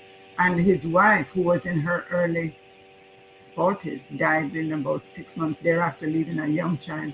They have It's a lot of deaths. It's a lot of deaths, Mr. Patterson. This, you know, do you know Buju Banton song? Murderer, blood upon your shoulder. I've never listened to it. That's yeah. I took the time some time ago and I listened, and I know the thing. I mean, he's talking about people who fire gun and stuff, but this is worse. I mean, these people have blood on their shoulders, on their heads, on their hands, on a their lot feet. of it. There was one lady, another lady that lived in Stony Hill. She and her husband, and the husband was in construction too. And she said it's a 2-story house. And one morning, out of the blue, he got up very early. She couldn't understand why. And when she woke up, she saw him in the living room sitting on the chair. So she got up and sat beside him and asked him, "Are you okay?" He said, "Yes." So she said, "We're going to go downstairs and get some breakfast for you." And before she finished the breakfast, she started going back upstairs to get something. And when she was going back, he realized she was coming, and all she saw was he pushed something underneath the couch. She pretended as if she didn't see. So she passed and went into the bedroom and called him in for something. And on her way back out, she looked under the couch. It was a gun. The couple from Mandeville, 2 church people go to church every Sunday. And this particular Sunday, they didn't show up in church. And the church, their parishioners were concerned, because they knew they had problem with FINSAC. And after church, they decided to go to the homes to see if they can find out what's going on. The car was there, but they're knocking on the door and not getting the answer. So they called the police. The police came and knocked down the door. and saw both wife and husband hanging from the ceiling, and the note left on the dining table stating, "I cannot go on one more year with the noose of FINSAC around my neck." Mm-mm. Mm-mm-mm. My goodness. It's a lot of them, Mr. Patterson, a lot of them who just gave up. They just gave up. They couldn't deal with it anymore. And no answers from any government. None of these government criminals. There are more criminals in Parliament than in Tower Street lockup. How is this possible? How can we And he continue? comes out now and he doesn't mention anything about 44,000 people. They don't matter. You're collateral damage. You're not important. What is important is that the government looks like it's doing something, and they get to fool the people yet again, and they live to fight another day. So they keep moving on. It's 30 years and it continues. They just keep moving along, and we, the people, continue to suffer fools gladly. But let's hear his final words now before we move Just on. looking into this period from various, that we don't have overlapping research, but we have dedication of these research grants. They'll be done in such a way that we don't have overlapping research, but we have researchers looking into this period from various perspectives. The FINSAC Commission was set up in 2009 to look into circumstances that led to the issues in the financial sector during the period, operations of FINSAC in relation to delinquent borrowers, and to make appropriate recommendations in order to prevent a recurrence. The finance minister says one of the lessons learned is the role financial sector stability plays in economic stability. And as such, regulation has to keep pace with the innovation in the sector.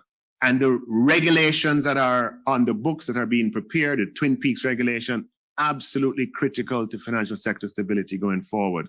The purpose of the regulations, by the way, all government regulations is about creating monopolies. They use the regulations to concentrate wealth in the hands of a few and to block others. So that's why they have banking regulations that maintain banking in a few hands, lending in a few hands. So what he's talking about here sounds good, but simply means that they're going to put in more and more regulations to make sure that only the chosen few have access to and control over the Jamaican economy. Given the complexion, the makeup, and the structure of our particular financial sector, where financial conglomerates control 90% of financial sector. Did you hear that? Where financial conglomerates controlled over 90% of the financial sector, and that's what they want to preserve. Their conglomerates, those who they sponsor, those or who sponsor them, who they want to control us, they write regulations to keep it or to make it that way. Assets. And financial sector regulation must financial sector where financial conglomerates control 90% of financial sector assets. And financial sector regulation must continue to be free of undue influence. Must be continue to be free of the undue influence of the mass of Jamaicans. They want the undue influence of those, for example, in the FINSAC, who had undue influence. The Jamaica Redevelopment Foundation, which is not of Jamaica. Am I correct, Mrs. Gray? Oh, you're muted. I'm so sorry. You're muted. Say that again. Some of the bank managers that testified, in their testimonies, they said they asked the finance minister, Dr. Davis, at the time, let us work with the debtors and work out payments with them. And he refused. But I also understand and don't know how true it is that IMF, when the JLP was trying to get loan from IMF, one of the stipulations IMF gave, considering the whole FINSAC issue, was that the governor of the Bank of Jamaica is the one person who is to make whatever decisions from inside Bank of Jamaica. No government minister must give directives to the Bank of Jamaica. Yeah, what they did, they actually Jamaica has gone through a period where We went from the Bank of Jamaica being truly the Bank of Jamaica, meaning it's an institution controlled by the government of Jamaica, because that's what a Bank of Jamaica should be. The government of Jamaica should control the Bank of Jamaica, because the bank is not in a profit-making business. It's supposed to be looking out for the interest of the Jamaican people. But what they did, they allowed the international banking cartel to get them to gradually, and in 2022, 2021, 22, they completed the process of completely severing the Bank of Jamaica from the government.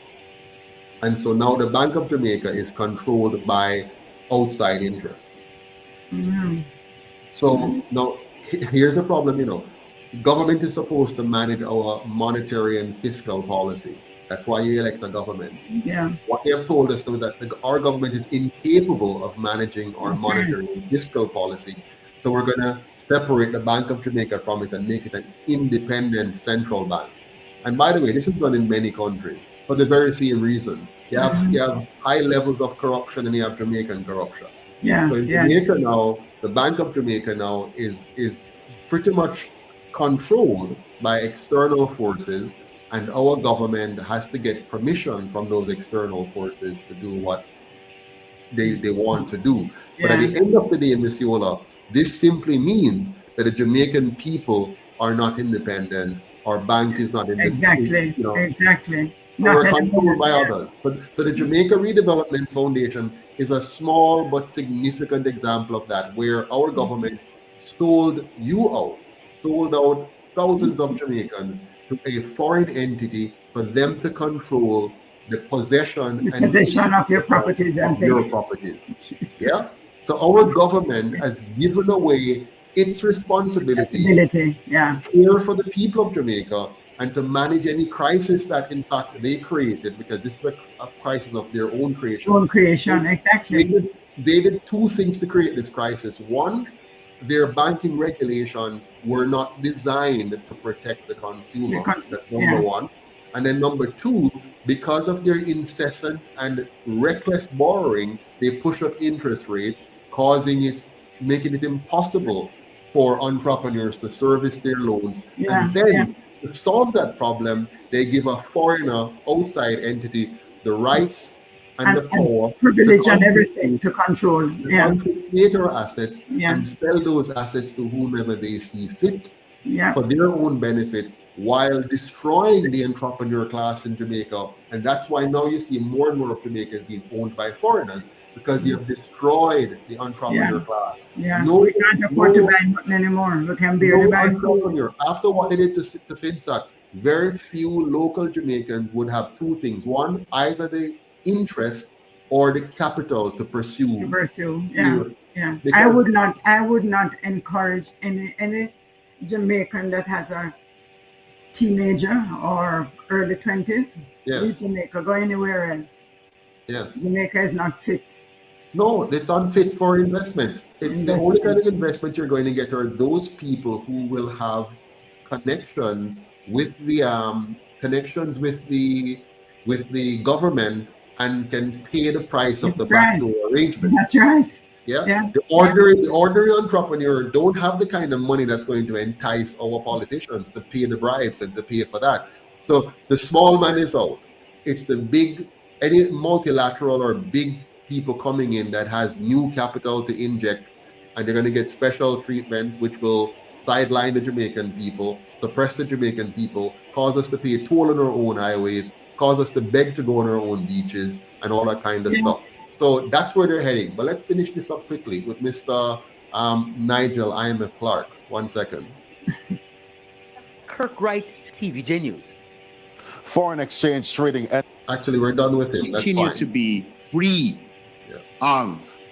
We're finished with it. We'll move on. Okay. So your next point, if you have another one. Well, as I say, I'm doing. Sometimes I say, Mr. Patterson. Yes. I'm not lying to you. The lady, her name is Vera Donaldson. She was a teacher for over 40 years, principal at Makuk All-Age School for 25 years, 2 to 3 years at Petersfield School in Westmoreland, Taught at Rock River School in Clarendon for 10 years. Taught at Cornwall Mountain, Westmoreland. Taught Dr. Peter Phillips, President of the Jamaica Teachers Association, Spanish Town District for 3 years. And they threw her out of our house in her 80s.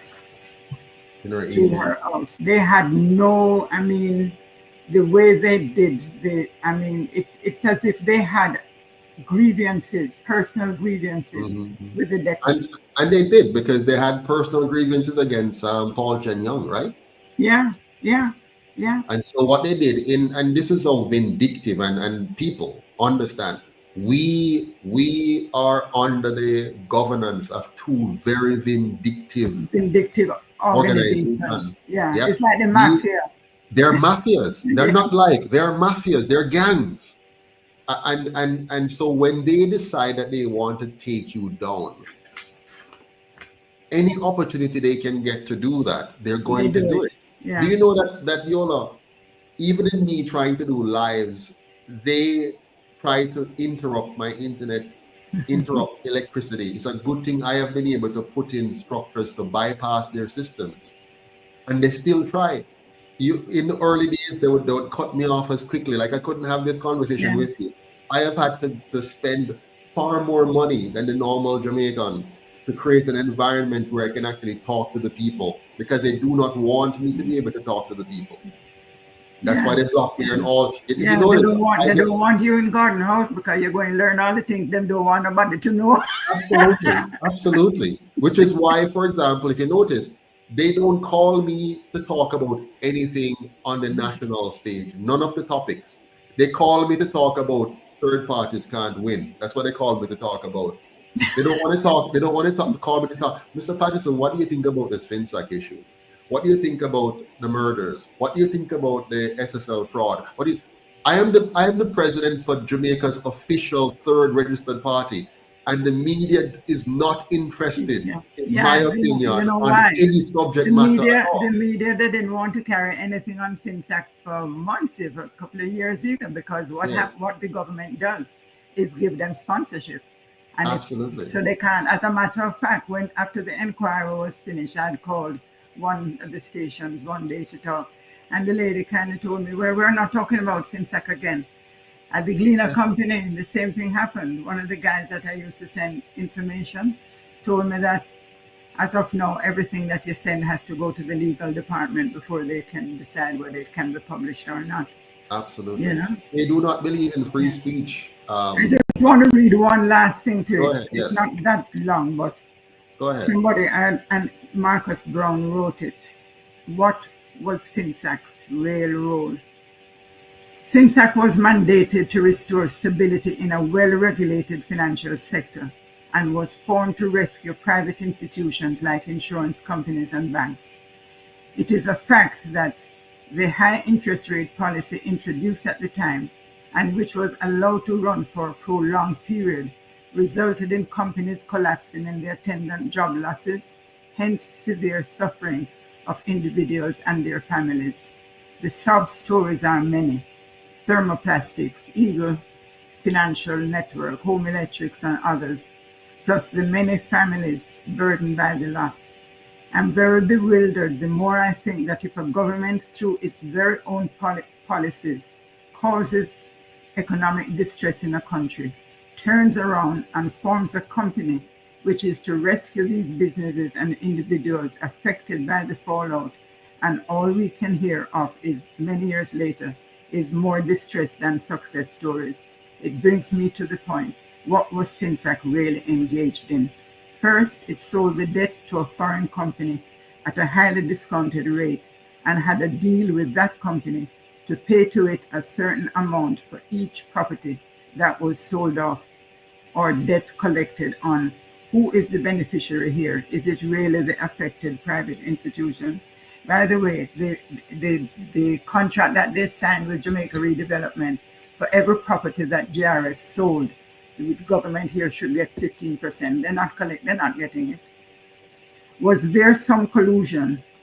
How can a debt collector not provide statement of accounts to debtors?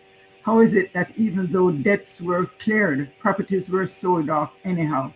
How is it that FINSAC, by its debt collectors, operated to the extent that interest was uncapped for some debtors, but for some, loans were drastically reduced, while others ballooned out of proportion? It is a general feeling that this FINSAC inquiry would not have served its full purpose if, at the end of the day, the public is not told the following. Which government ministers, past and present, were given special arrangements for their debts through FINSAC? Which MPs, past and present, got their debt reduced or a special arrangement worked out through FINSAC? How come people closely connected to the government at the time and who were privy to certain inside information were allowed to make special deals with FINSAC and buy off people's properties for little or nothing, while the victims, though offering more, were not allowed to? We need answers from P.J. Patterson, former Prime Minister, Omar Davis, former Finance Minister, and present opposition spokesman. It is a disgrace to know that many Jamaican-owned companies were treated with such disdain. Wow. And I understand that one of the governors of the Bank of Jamaica, named Headley, it was years ago, he committed suicide in the island of Providenciales. Wow. I wonder if the Jamaican people realize what has happened there. Think about this. Most people don't. Let me just frame something for you, Ms. Baker, and tell me if I have this correctly.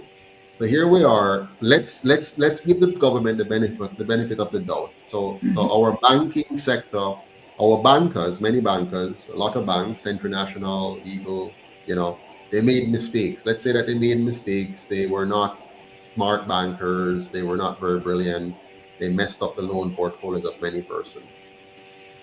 How does it benefit Jamaica if we now sell those loans to a foreign entity, which means when they settle the loans, the capital is leaving Jamaica?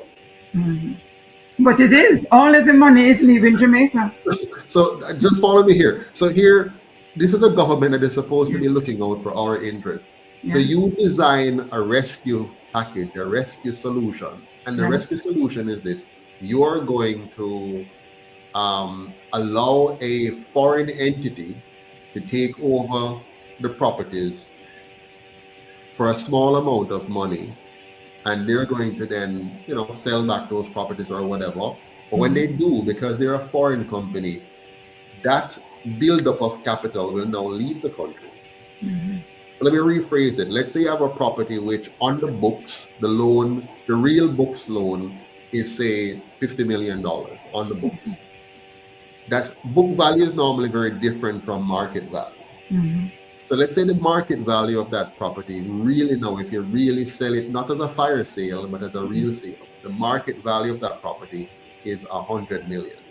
If you sell that debt with that property, and let's say the debt that you're selling, the debt was only say 30 million. So even the book value of the asset is bigger than the debt, right? By 20 million.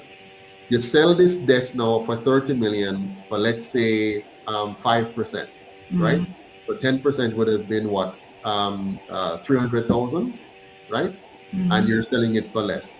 And this company now gets this asset for 300,000 or less. And then they turn around now and sell this asset for, let's say, 90 million, not even 100 million. They're getting a massive windfall, which is now flowing out of your country. So you're now, as a government, you're organizing capital flight. You are presiding over the decapitalization of your economy. At the same time, you're wiping out your entrepreneur class and all the jobs that they have created. So you're deliberately, as a government, you are destroying your entrepreneur class. You're killing them, and with them, you're killing the thousands of jobs that they have created, and you're sending capital outside of Jamaica. Mr. Patterson, I want to tell you something. A private entity of a group of Jamaican business persons had offered to purchase all the debts, and they would work with the business people. and they refused it. Bank managers testified at the inquiry that they pleaded to Omar Davis, let us work with the debtors and work out the loans. He refused. So tell me that if it wasn't personal. Yeah, man. This was political victimization. Because let's remind ourselves as well. The PNP, right? Yeah. The PNP believes in socialism, Mm-hmm. and this is very important because what you believe in affects your policy.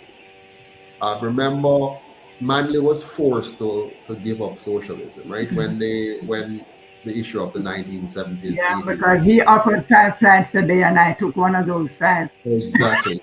So Manley was a big socialist, right? And socialism doesn't really like a market economy. It doesn't like market. It likes to control everything. Yes. So a PNP government at the time would dislike certain people who are highly entrepreneurial and creating innovation, and they don't like that.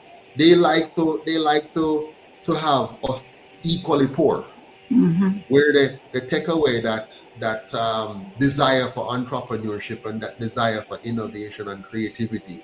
That's why when I hear them talk about log on to progress, I say, what are you talking about? You're not into progress, you're into stagnation. Exactly.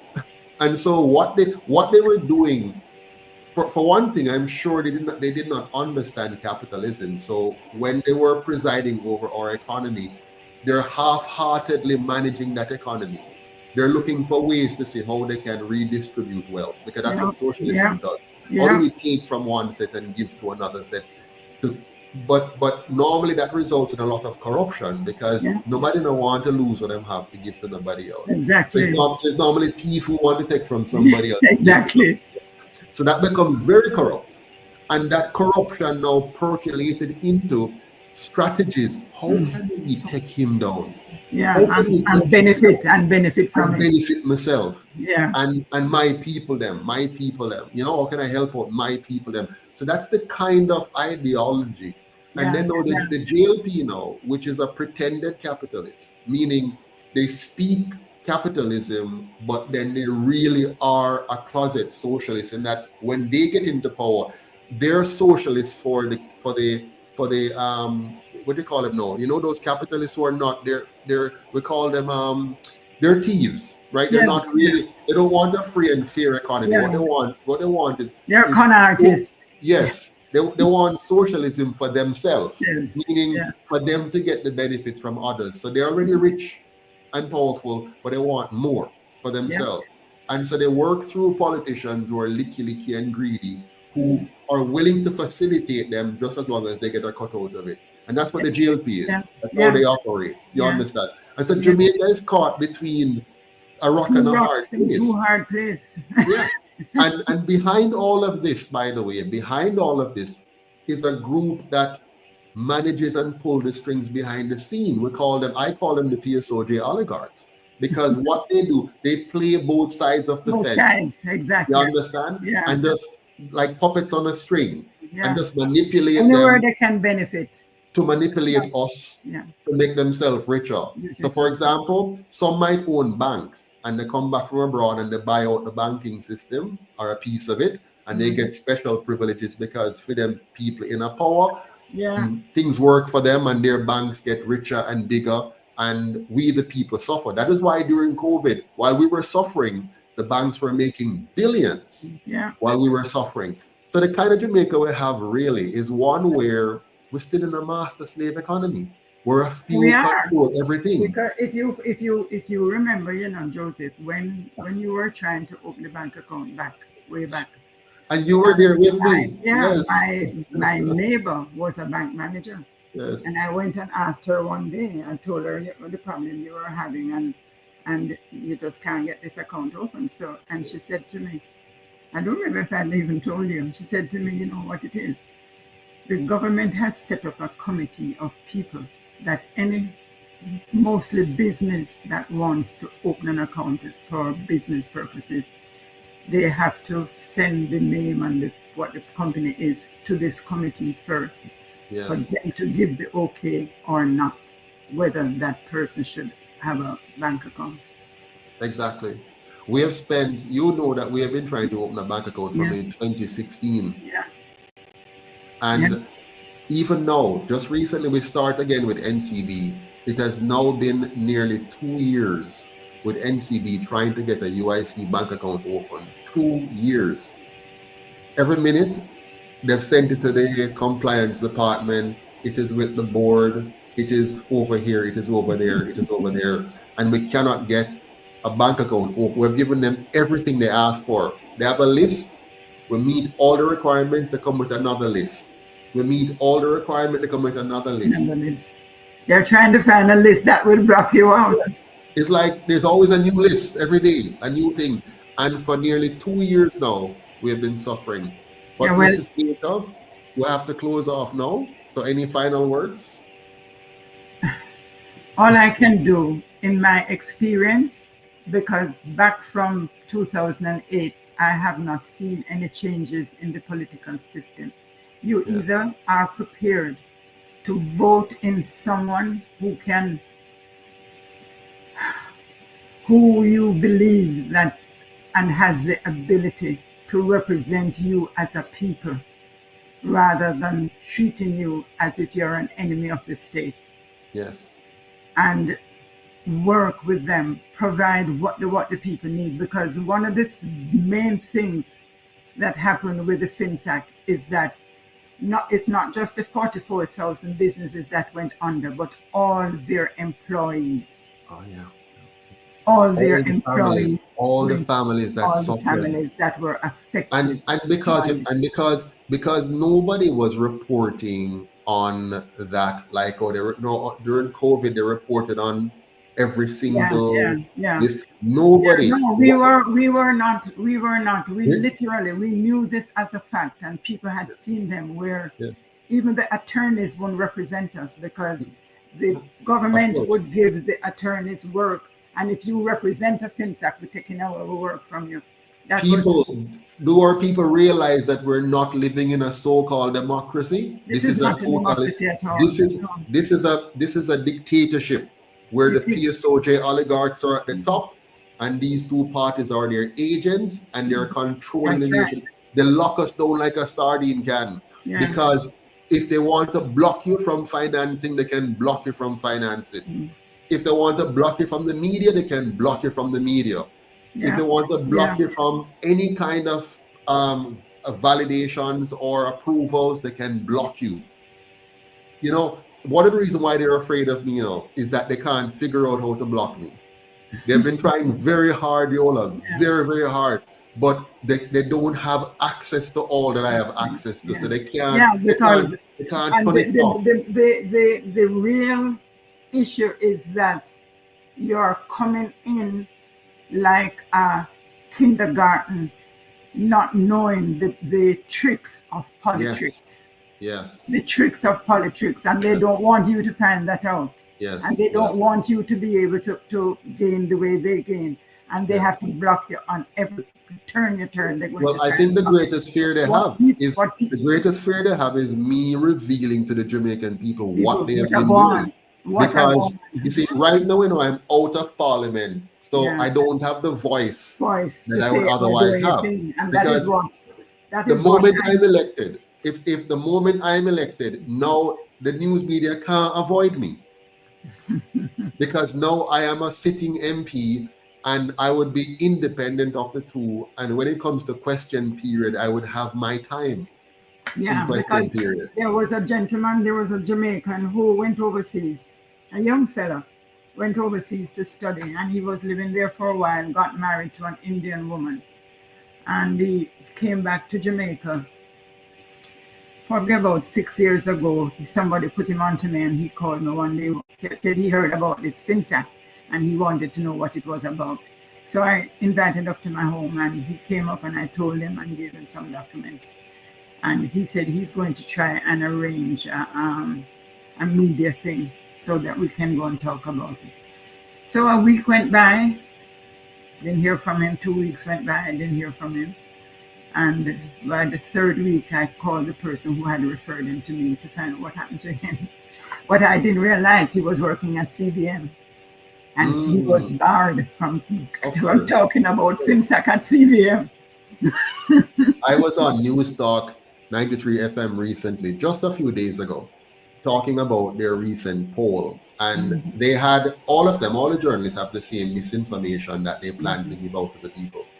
And I found some flaws in their polls and show them that their interpretation of the polls is 100% incorrect. And we had the discussion was so good that they actually agreed with me on air that it is true that what I have figured out is actually more true than what they were presenting. Right after that, I requested that they send the link for me to share the thing with my audience. They tell me, in this modern day and age, the 21st century, sorry, Mr. Patterson, we can't seem to get the audio to be able to send it to you. This is not the first time they have done this. Another time I was on one of the other stations and I did an interview with them. Very good interview. I mean, really during the election that went. And as soon as I'm done and I said, okay, can you really send the recording so we can share it with the rest of our audience? They sent me a recording where everything that I said was distorted and everything that they said was clear. I said, what is this? So if you listen to it, you'd hear, when they're speaking, you hear it just as clear as this. And when it's my turn to speak, now you hear. Yeah. And then when they agreed, when Raymond Price was on it, and when he had to concede to me on a point, they then muffled that part where he had to concede. This is the kind of thing we have in Jamaica. People think that it's all, Jamaica is a seriously corrupt place. Yeah. My fellow Jamaicans. The legal system and the politicians are all in bed together. Yes. The legal media, system, the legal, and the media. The big banks, the media, the biggest companies in Jamaica. Because remember, they give them millions of dollars to run their campaigns. Yeah. And sponsor them. If you listen to some of the commercials, it's sponsored by government. Yes. Yeah. Oh, yes. Many commercials are sponsored by the government. So the media has to be careful if they want to get another government contract. Right? And an attorney told myself and my husband years ago when we had gone to him for representation. Yeah. He said, as a matter of fact, Lord Gifford looked at us and said, I could not and I would not take a case from a Jamaican, because for me to take a case to charge you, I would be doing the same thing as FINSAC. Because there are things I can't, because of what they have there, there's things I can't tell you or put there or do because of the prohibition. He eventually left Jamaica. So Jamaica doesn't have a real justice system. We don't have a just justice system. We don't have a free media, a free press, an unbiased press, a press that will give you serious journalistic reports, forensic journalism. We don't have that in Jamaica. We don't have a police service that is committed to protecting the rights of the Jamaican people. We don't have anything that works for us. Anything at all. As a matter of fact, I'll tell you this. The private entity had sent money to the government to take over the debtors and deal with them, and the government refused. Send back the deposit to them. Yeah, they don't want that. Yeah, because they have friends outside of Jamaica who say, listen, do this and you will get this. So for example, many of the grants you see, not free, Miss Baker. Exactly. Everything you have to pay. Yeah. So when you see our government running to tell you about them, get this and get that and get this. China's given us this country has given us that. The country not give you nothing. Yeah, because they don't want to say. As a matter of fact, in my fashion business, I closed it down during the COVID crisis because I had no intention of taking the vaccine and I didn't want to travel if I didn't take it. So, but I had gone to Florida to do a fashion show and a trade show there, and one of the guys who managed the Miami Heats had wanted he was a Pakistani and his wife Pakistani. And they came to the trade show and saw some of my clothes there. And the guy, his wife wasn't with him today. And he said he saw a dress he wanted to buy for me for his wife, but he wants to bring her so she can fit it. So he wanted to know where I was staying in Florida. and I gave him the address. It so happened that he was on the street over from where I was. So he decided to come over this Saturday, and he brought his wife. It's when I see her walking with a hijab on her head that I realized that they were Pakistanis. So his proposal was that he would like if I could start manufacturing for the female Pakistanis in the US. And because every time they need clothes, they have to send back to Pakistan to buy clothes. They can't get what they wear because, you know, they cover the short, long sleeve from down to the ankle, the head with the hijab and everything. And I said to him, okay, what you do, give me a letter that I can take home to the Jamaica Manufacturers Association. And he did the letter, and I took it home. And that was probably about 2000, and it was before, no, it was after FINSAC. It was after 2011 or 2012. Until now, I have not heard a word. And as a matter of fact, Minister that was in Commerce.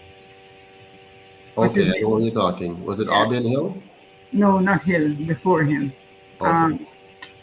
He had a meeting with me one day with JBDC and Jampro because I started selling. I had my clothes in Macy's in Florida, and I had my clothes going to Dubai, Japan, and to do manufacture to sell to Jamaicans. He asked them to give me a loan of $150,000, which is not money in Jamaica. To start it, I needed to start. And one day I had opened a boutique on New Kingston, and the girl I had in the boutique called me one day and said, Mrs. Baker, the lady came here from JBDC. She says she wants to talk to you. She doesn't know you, and she don't think you know her, but she wants to talk to you. She left her number. So she gave me the number, and I called the lady.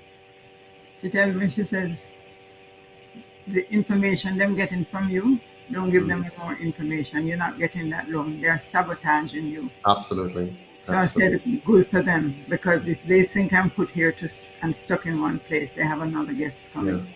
After and that, they've done that. I got orders from me. I didn't even know where Macy's hear about me. I had my clothes in Macy's in Florida. They have done that to a lot of entrepreneurs here, where they take your ideas. So you're going to a government agency thinking you're going there to get help to do whatever, and they simply take your stuff, and somebody else within the circle is going to try to do it. They oftentimes fail, you know. But exactly, because guess what? When during that time they had a fashion guild here. Yes. It doesn't exist anymore. It's exactly. gone. So they'll try to take your ideas. It will fail, but they're going to make sure you don't succeed. They're going to try to stop you by not giving you whatever. But let's take a quick break. I'm going to come right back. I have to share this. God bless, no man curse. Just tell them that. Hold on 1 second. We'll come right back. Quick. Hi everyone, this is Charlotte, and I hope you're doing great. I'm just stopping by to say hello and to remind you that UIC's annual Christmas fundraising banquet will be December 14th, 2024, starting at 5 p.m.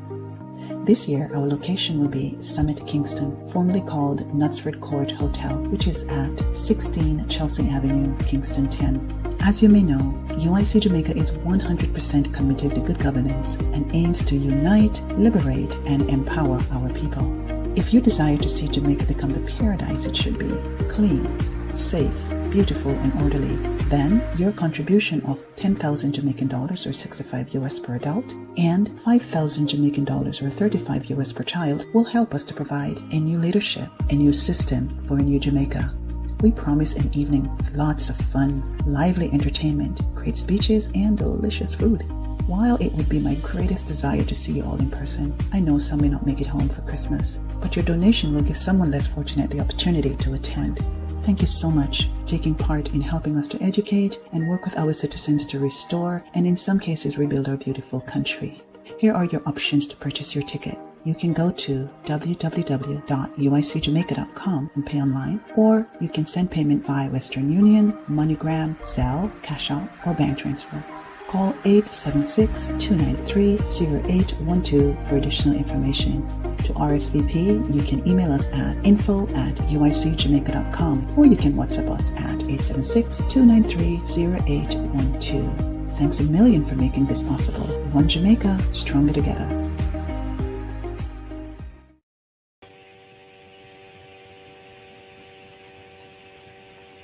Thank you very much for that. Can you send that to me? Send it. I will, most text it to definitely, me. most definitely. Again, Mrs. Baker, it was such a pleasure speaking with you. Thanks for And having me. I hope that our viewers learned a lot tonight. But let's find out from them now. If you learned a lot tonight from this discussion, and you want to rate what you have learned, give us 100% if you're quite happy, or something less if you're not. Let us just hear from you in the comment section. Is this 100% production, or is it 50% or 1%? I'd love to hear from each of you so that we know how we're doing, if you find the content useful, and if it makes you more aware of the issue of FINSAC. At the end of the day, Jamaica is our country, and it's up to us if we're willing to learn and understand what's going on, and then joining together to make a difference in our country. I mean, I must applaud Mrs. Baker. I've seen her over the years fighting to help the Jamaican people to understand what's going on with FINSAC. And I think tonight she has done it justice. I'm looking forward to her book. I, for one, will be purchasing a copy, and I look forward to talking about it some more with you, Mrs. Baker, and with others as well. So thanks again, and have yourself a wonderful night. Appreciate you having me on. Thanks. You're welcome. Take care. All the best. Bye. Bye-bye. Okay, bye everyone. Thank you so much again for being here tonight. We're going to meet again on Tuesday. Bear in mind that we do have our upcoming weekly Tuesday night meeting where we talk about our campaign plans. We are going to be discussing in a very serious way the protest action that we need to take leading into the coming election. We're busy trying to get all of our candidates in place. We are going to have 63 candidates with your help. So please help us to find people in your community. Even you yourself might be willing to run for your constituency. We have now a funding model in place that will help you fund your campaign effectively. We're doing quite well building on that. We have a new strategy that we think is going to work. We're trying to get to 500,000 paying members strong. So together, we're going to make it happen. So I want to thank all of you for being a part of this journey. It's a tough journey, a very, very difficult journey, but it's one that, I am sure that we can make into a reality. So once again, looking forward to seeing you on Tuesday at 8:30 p.m. Have a good night. Until then, all the best.